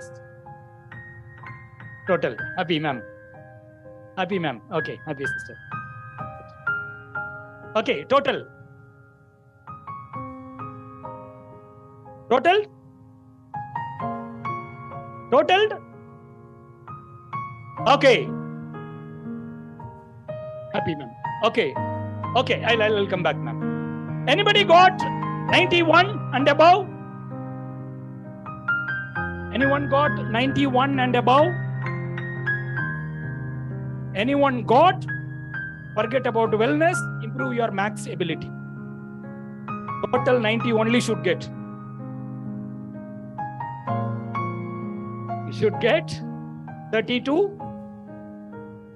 Yeah, one is there, right? So you can get minimum 1, sorry, minimum 30, maximum 90. Most of you filled it. I'm going to reveal the score. Sir, done? Okay. So you are interested in knowing your wellness level? Yes? Okay. So we'll wait for some more of our friends.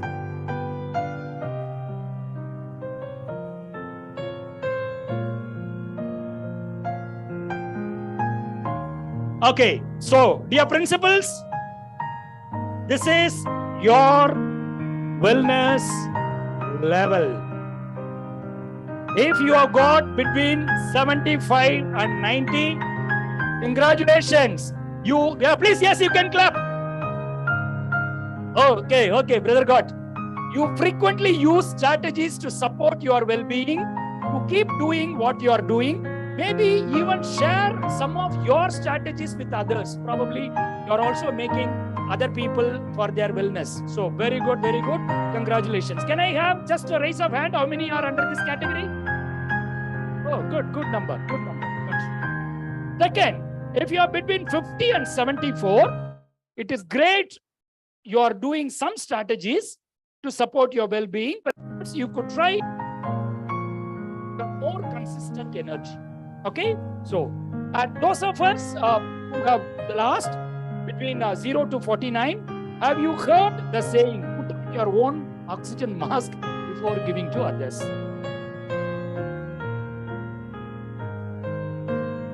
Okay. So you're going to first put on your mask. Let us take care of our own wellness first. Because a leader or a teacher without a personal wellness will not be able to give wellness to others. Very, very simple. Very simple.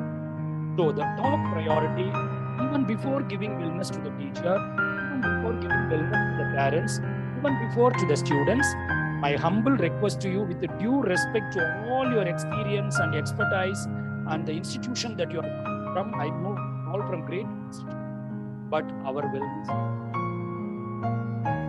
Because not only that, those of us who are, how many of us are here married? Okay, quite a good number. How many of you have children, especially adolescent children? So you know what I'm talking about, because your wellness directly contributes to your children's wellness.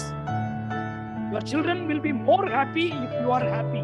Your spouse will be doubly happy when you are happy. Right?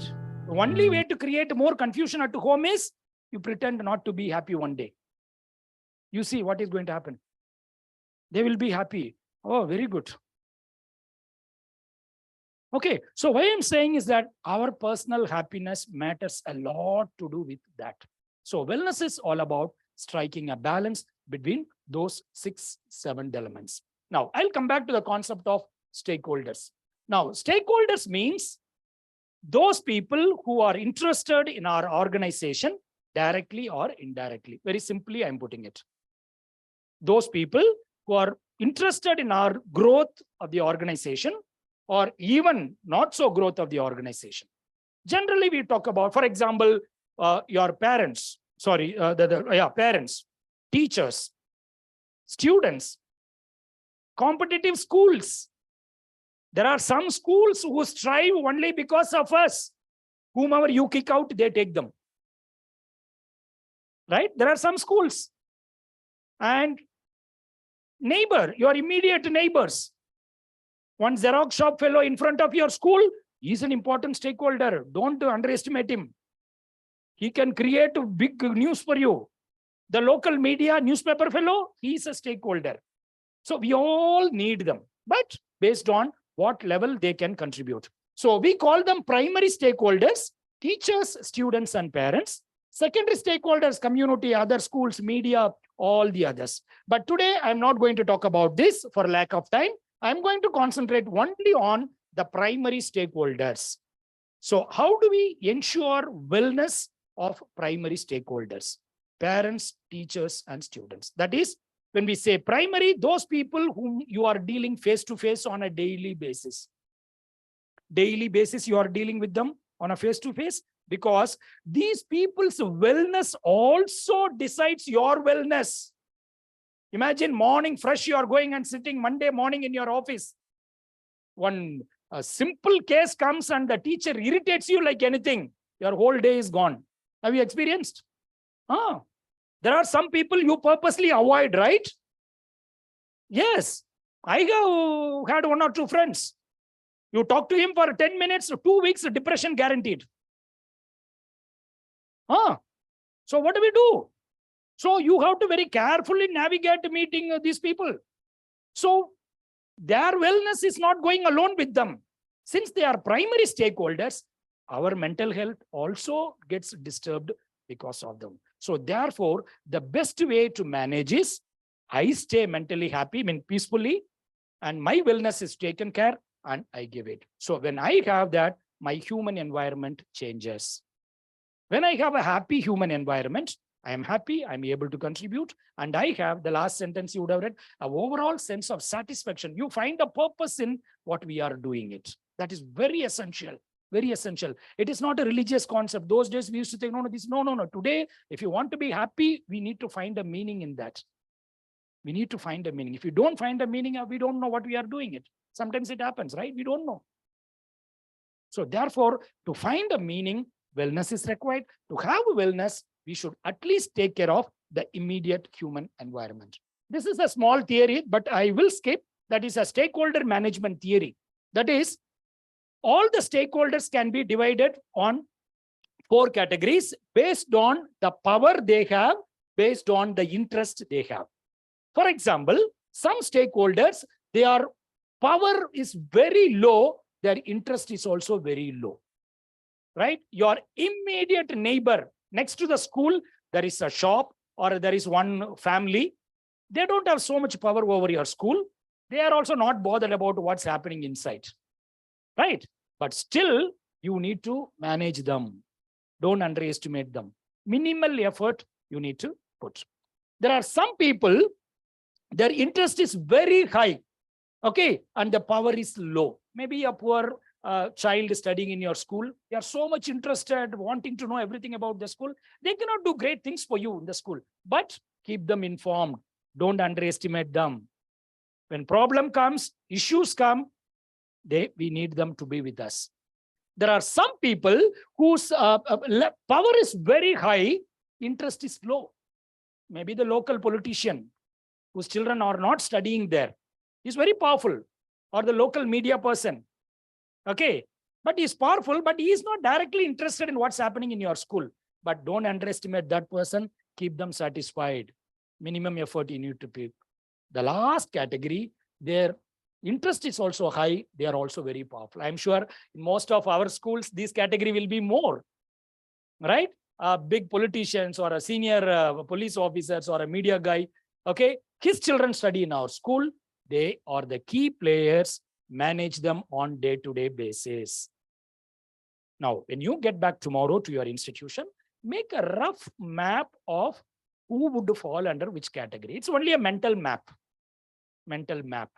You should know as a principal who would fall. Accordingly, you can devise the strategies. This is very essential for our sustainability. Today, sustainability is very important for any educational institutions.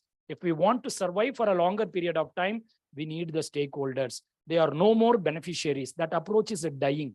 Even in the development sector, we don't use the word beneficiaries. We are using the word stakeholders because they can overnight close your entire thing. We have seen, stories are there. 20 years of efforts you put, nobody will know it. Nothing. Teachers are there, no. 20 years you are there. Nobody will know you. Give one slap to one fellow. Tomorrow morning you can see yourself in TV. Your school will come, red, arrow mark. That night, the Arnab will come. The nation wants to know why people are like this. 5-6 fellows will contribute. Some old alumni will be interviewed. Yeah, when I studied only, also she was hitting. But we thought she changed. But today news, I found she has not changed. Some old fellows will give interview. So therefore, it is very risky. It is not a one time. Those days, it's over. 3-year preparation, 30-year reputation. Today, every day, you have to earn your respect. Teaching has become like that every day. So therefore, it is very crucial to manage our stakeholders. Now, we'll move on to the second part. Why people's wellness is a question mark. Why people are not so having a wellness. For example, the first one, teachers. What is the problem with the teachers' wellness? Some of the causes, self-expectation and perfectionism. Some teachers want to be over perfect. Have you seen? Very, very perfect. Everything over, extremely perfect, but then they forget the basic reality. One English professor was walking, suddenly he fell inside that small pit. One boy came. Oh, sorry, you are inside. Wait, I'm bringing a ladder. He said, come, stop. Don't say, I am bringing a ladder. I will bring a ladder. That boy never came back. Okay, so perfectionism doesn't help. Perfectionism doesn't help. Then increase in workload. Now today, earlier people used to say, I think lady faculties will agree. Those days, no. Oh, teaching is the safest and the easiest job for today. It is no more. Right? It is equal to a corporate. At least corporate fellows are sitting and watching YouTube videos every day. We have to work. Well, there. Then rise in student demand, students' expectations. What all demand they have, what all their expectation, even if they don't know anything. Quality may be poor, but their expectation is very high. The demand they put. Sometimes the way that they question, you will know it. Admission, when they come, what all question they ask? That is the last day you find that fellow. After that, he never comes. Towards the end, for some disciplinary issues only will come. But we have to manage. Like in one school, they admitted one boy, but then they are coming out with a little not so satisfied feeling. Security asked, come, what are you thinking? No, we are little, don't worry, you have made a right choice. You have put your son in the right school. Don't worry about it. I'm saying no. In fact, I studied here only. Brand ambassador. Okay. Then lack of social and emotional support training, that matters a lot. Then too many contacts. A teacher, they say, roughly makes 330 decisions in a day. A teacher in the classroom from morning 9 to evening 5. So many decisions, contacts, interactions. Okay, then lack of time, vulnerability. And if they are mother, they have to take care of, their family, come here. And how many of you are staying with your in-laws? That's additional, you have to take care of them. No, because people get offended because their wellness becomes a question mark, right? If your in-laws are not happy, it affects your spouse's happiness. If he or she is not happy, it affects again your happiness. When you are not happy, it affects your children's happiness there. So everything is connected. So therefore, striking is the balance, is the best way. Okay, right. So what are the challenges of the teacher? Yeah, I'll use this. Okay, some challenges as of now.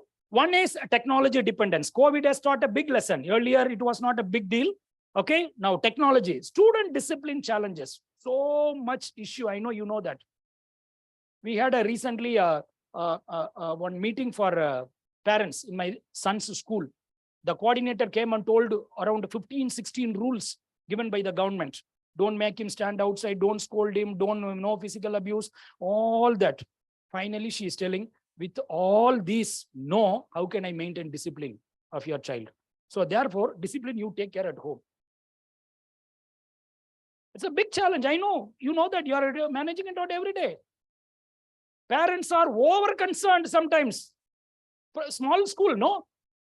Teacher corrects students' English, student's mother corrects the teacher's English.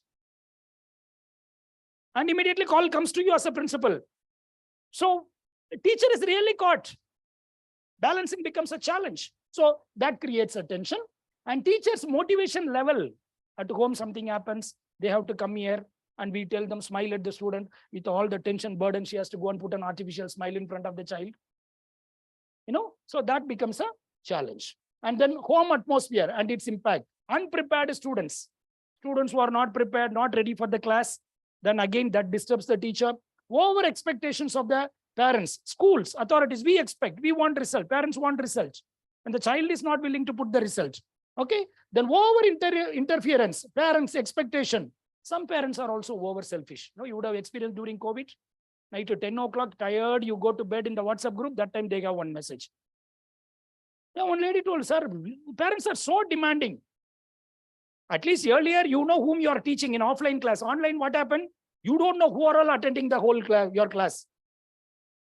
Or you also as a teacher, you come away from the home, you talk anything and go.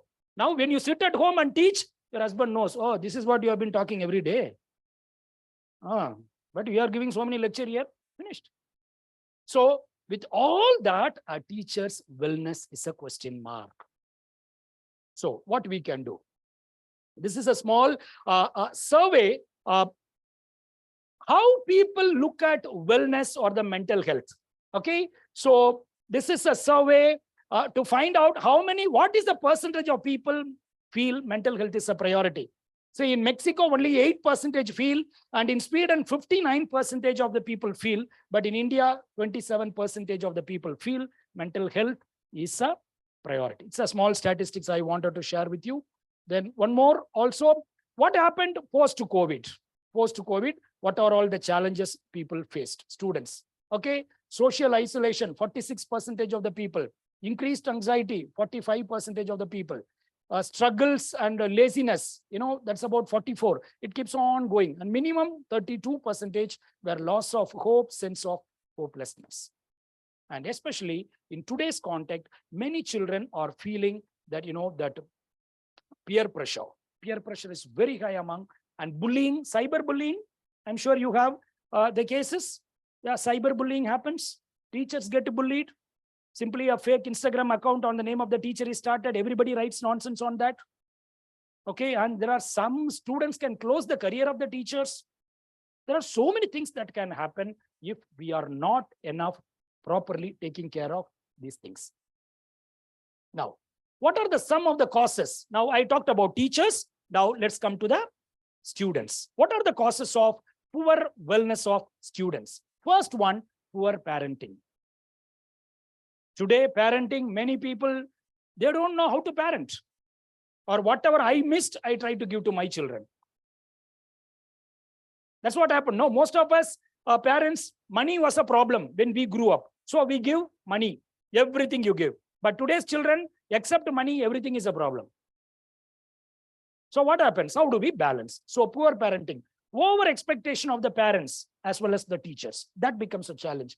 Social isolation. They appear to be with a lot of people, today's children, but then they don't have any close friends. Have you noticed? Just check with your own children. They don't have any close friends. They have a lot of friends in social media. Close friends are there. Poor role models.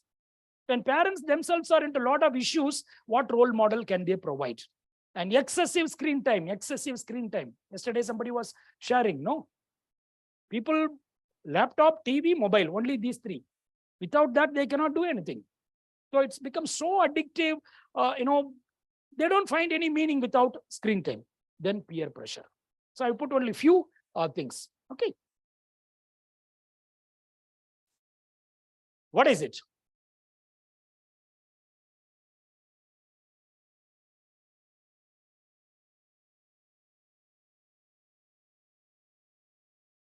This is our children today.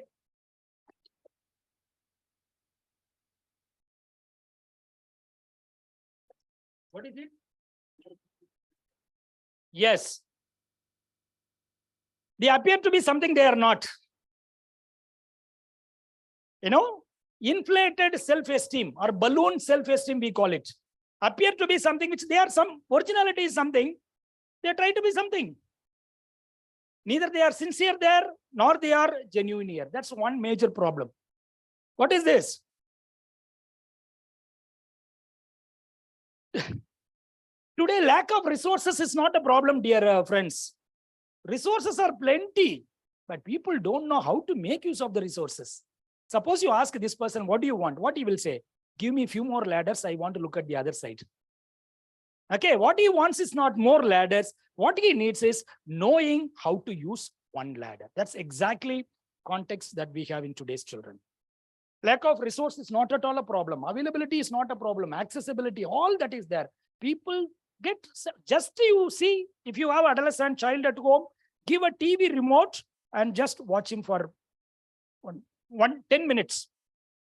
How many channels he scans? They get boredom so easily. They are not able to be in one place. Okay, so that becomes a major challenge for today's children. Over expectation from the parents and teachers. My son has to become doctor, lawyer, engineer. I want him to excel in football, volleyball, basketball. How many you are good at? Nothing, sir. For many parents, children are their unfulfilled dreams. For many parents, children are their unfulfilled dreams. What happens? Peer pressure builds upon the children. So as a result, children go through a lot of wellness issues. As a result, they use this as a coping mechanism and they find. There is a concept called moral orphans. Moral orphans means orphans we know. Moral orphans means children don't have anybody who can tell them what is right and wrong. Nobody is there to correct them. When you correct them, they find it strange. Right? There are many parents who just use the home as a hostel. 4 people are there, 5 people are there, eat, drink, that's all. Nobody talks about anybody's personal life. Nobody corrects. One girl was brought to me for counseling, always on mobile. Even night when she's sleeping, putting the blanket and doing. Finally, she was brought and then we said, we agreed. Okay, night 10 o'clock, Wi-Fi will be off. Everybody will keep the mobile there. Right? Everybody agreed except the father. Father said, I may get important call. Mother said, we know what the call is. First, you keep first. So when they have a poor role models, what do we expect from them? That's the orphans. Okay, that's about, I'm just giving very short only, no time. So the next one is a third group of people, the parents. So teachers I spoke, children I spoke, parents. Now today, parents, typically Indian parents, middle class parents, upper middle class, biggest challenge is some of these. One is failed marriages. Failed marriages, when I say, need not be divorce, emotional unavailability of the partner. Non-availability of the partner emotional. Okay, they are there together. Maybe living there for many years, but then there is no emotional connection. So that disturbs the whole thing. Why? They have a difference of opinion on discipline, difference of opinion on education, difference of opinion on parenting. Whatever the mother said no, father will say yes, just to take revenge on the mother. So the problem starts there. So how do we discipline the child? Addictions. When I say addictions, not necessary, alcohol or substance.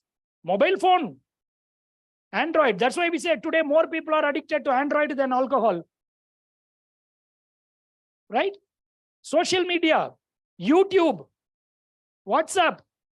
So people can get addicted to that. Then no work-life balance. People are having a very, very poor work-life balance, financial issues, social expectations. Even if they don't have anything, they want to project themselves as the best. And then uncooperative children. One child was only one child. Father saved a lot of money. Father told him to study. Whenever he told them to study, this fellow said, no, don't create pain for me. He used all big psychological words.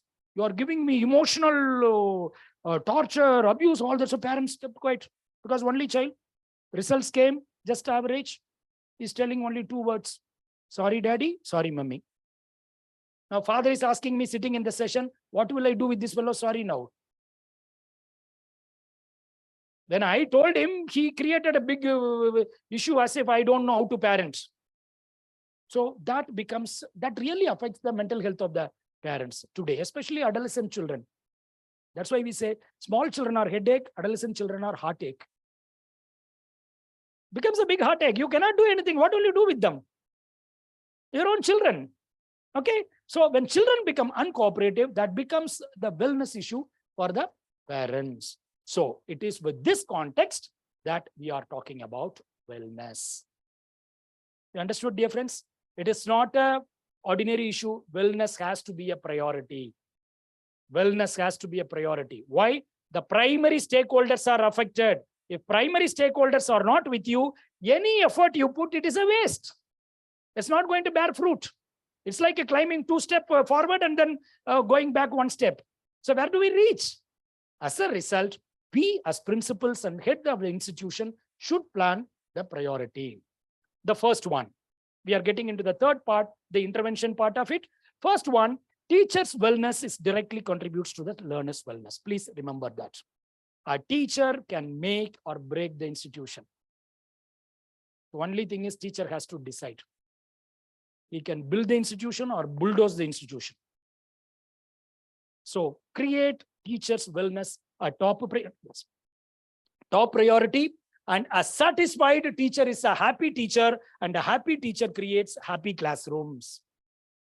An unhappy teacher is a liability to the institution, and he or she creates biggest headache to the principal. I'm sure, as I say, some names are popping up in your mind. Yes, sir, you said that, sir. What to do, sir? So many years they are here. We have to understand them. So take care of their wellness. Nobody wants to be bad, but somewhere they are not able to cope up. They create the situation.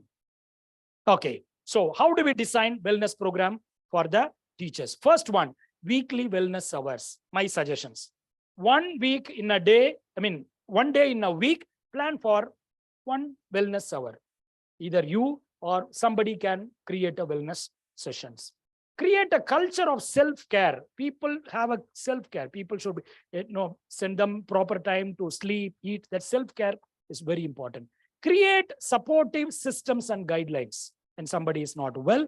And mental health is equally important as physical health. Please understand. That's why I'm going to talk about destigmatizing counseling.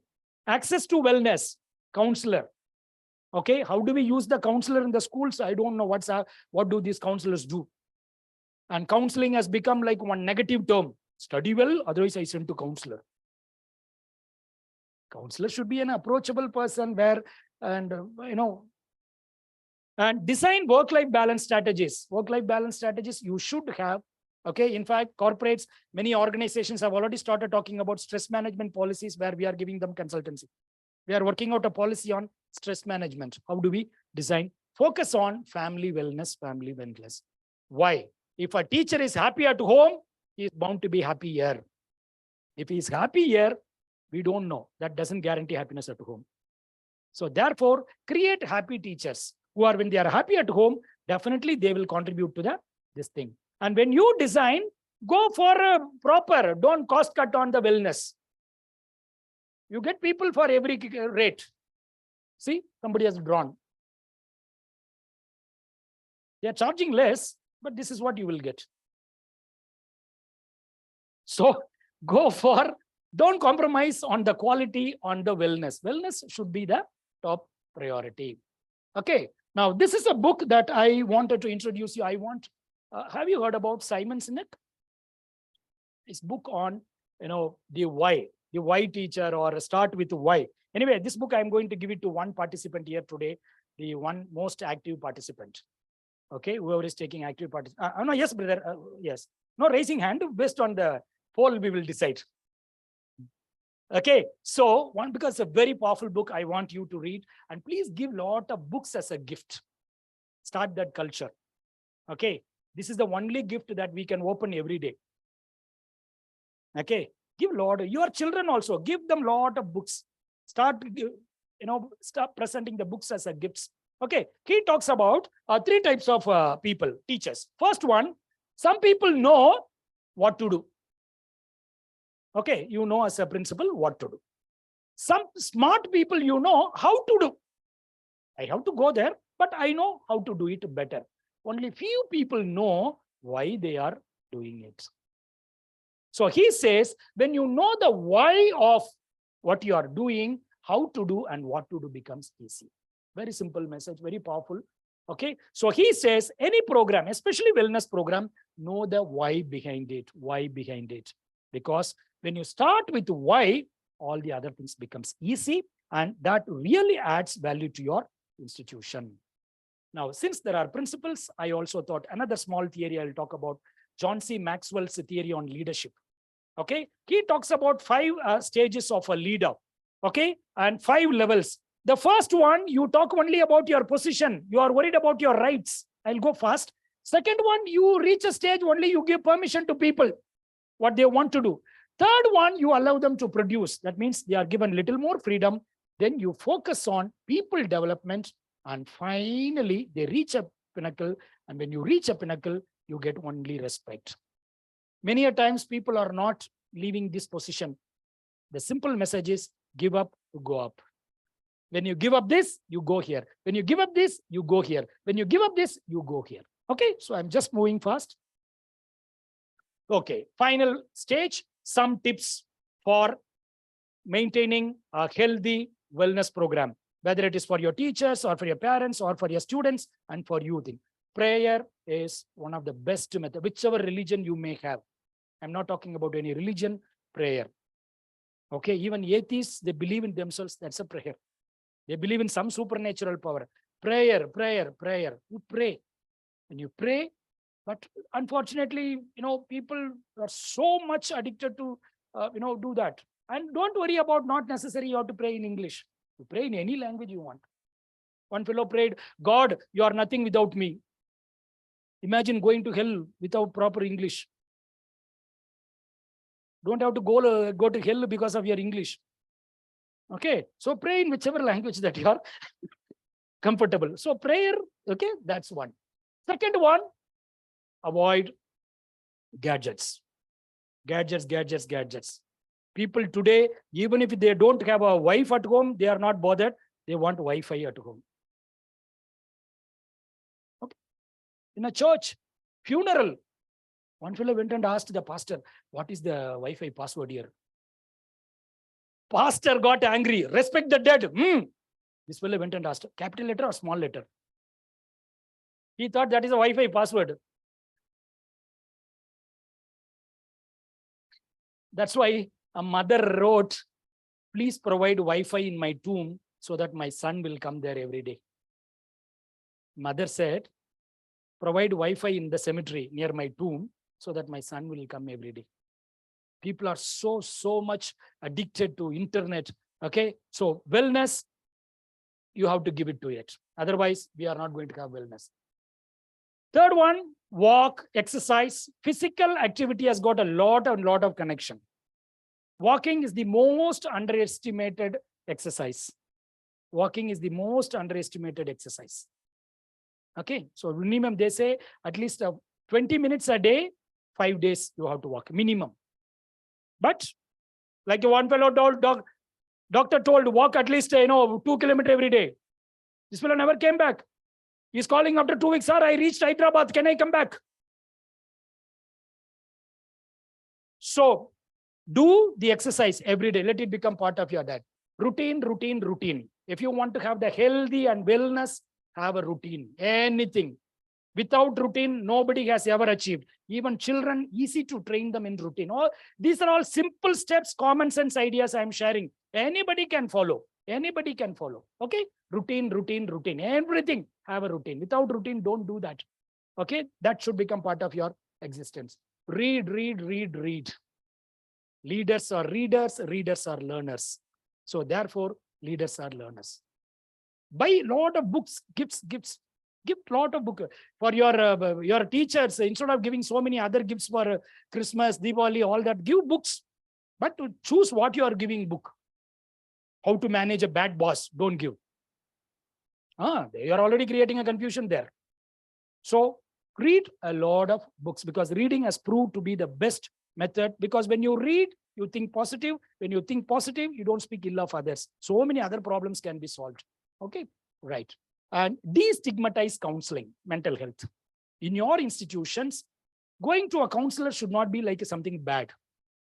As I said, study well, otherwise I'll send you to the counselor. And what do these counselors do? What work are they given? They should not be allowed to, asked to teach some other subject. Let them work only on this counseling. And counseling can be both the teachers as well as for the students, because this is very important. That will save you from a lot of other headaches as heads of the institutions. Okay. And finally, life skills approach. In Kristu Jayanti, we have a Center for Life Skills. All our teachers and all our students are trained on life skills. I don't know whether NEP talks about life skills or not. Please have one life skills training per year, both for your students as well as for your teachers. Kristu Jayanti can very well support it. We have experts, teachers are here. Okay, because life skill has got a tremendous impact. You can see the visible difference in the individuals. There are 10 skills we talk about: self-awareness, empathy, creative thinking, critical thinking, problem solving, decision making, communication, interpersonal relationship, coping with emotion, stress management. All aspects of all dimensions of life is covered in life skills. Beautiful program. Okay, so please think about life skills. This is one concept. This is called what we call it emotional tank. Gary Chapman, he talks about one concept called emotional tank. He says, why children are addicted to mobile, why children become deviant. He says, when we are born, we are like one emotional tank. So whenever love, respect, honesty, kindness is given, our tank is full. But if this is not given, our tank becomes empty. So we try to fill it with all these distractions. So find out first your emotional tank, then your children's emotional tank. You will be able to help them better.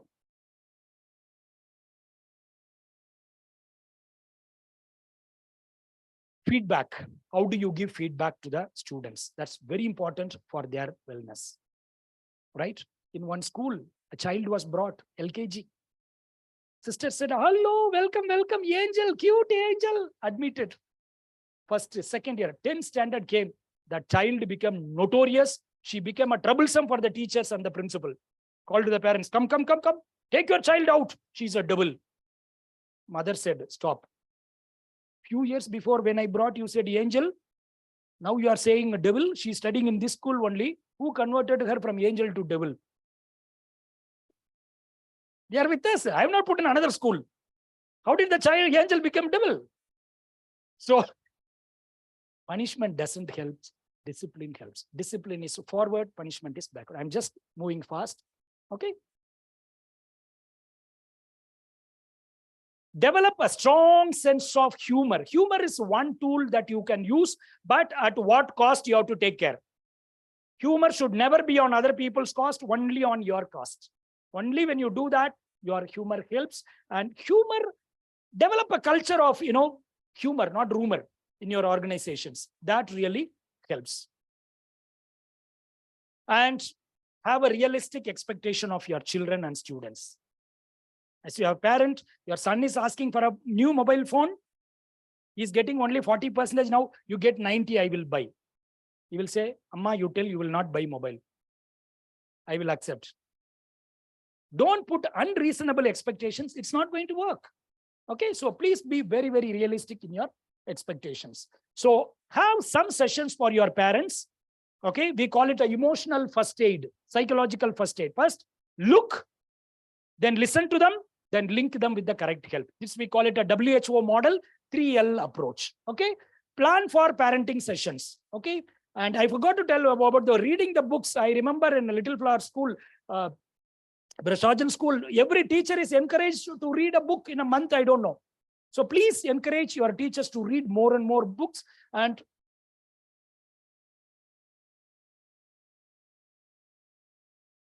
remember, 80% of the disciplinary issues are because of poor parenting.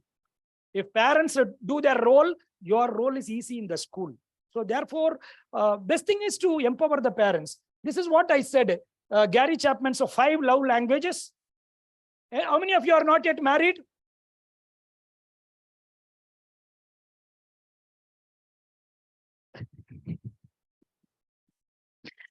I'm talking. Some hands are going up at the back. Okay. Those of you who are planning to get married, please read this book before you get married. 5 love languages. Those of you are already married, it's an amazing book that will strengthen your married life. Gary Chapman talks about, do you get angry on me if I don't speak your mother tongue? You don't know, because I don't know that language. Do we get on somebody who doesn't speak Chinese here? No, because we don't know. Same way, your spouse understands one language. Don't speak other language. She may not understand. So for example, one is on affirmation, one is on physical touch, one is on receiving gift, one is on quality time, one is on act of service. That means, how do you support them at home? For example, your spouse understands only act of service whenever you help her. But if you're going for a touch, she said she doesn't want that. She says, oh, that's okay, you wash the vessels in the kitchen. Or if she is looking for receiving gift, the whole time you are washing vessels. So it is not going to strengthen your married life. It's a beautiful book. It's an ideal book for gifting. Okay. When you don't know what to do with that for your next wedding, when you go, don't buy the same old wall clock that you got long time back or the cup and saucer. Okay. So you can give the book. Okay. So that will be an again. Okay. So finally, family wellness. I will skip here.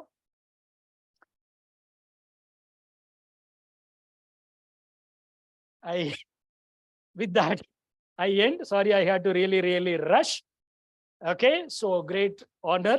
And if there are any questions, maybe during a break, we will take it up. And how you felt, and if you need any suggestions, and Kristu Jayanti is open for collaboration, you know that.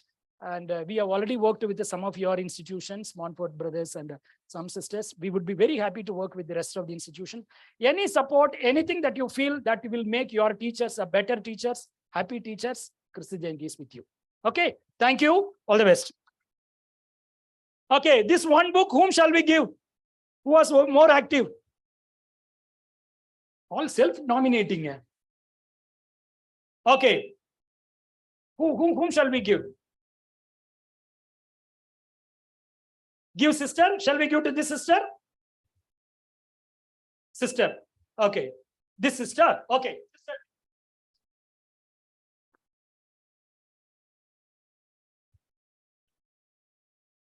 Sister will give a speech. Yeah.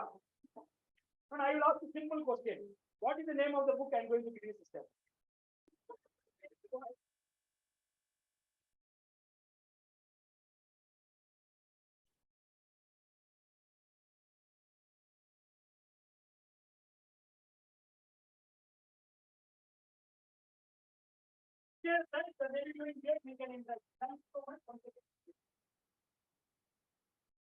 Thank you, sir. I would like to extend our heartfelt thanks to our esteemed speaker, Dr. Jonas Richard, for sharing his knowledge, expertise, and valuable insights with us. Thank you so much, sir. As a token of appreciation, I invite Professor Rupashri to present a memento to Dr. Jonas Richard.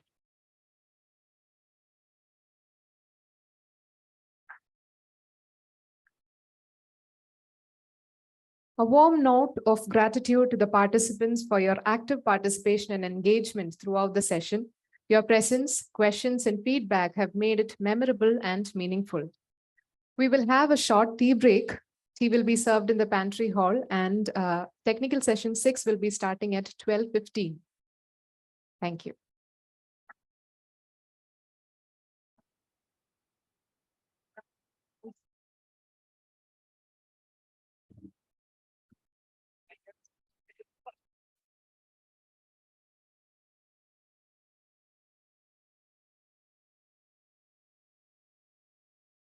Check.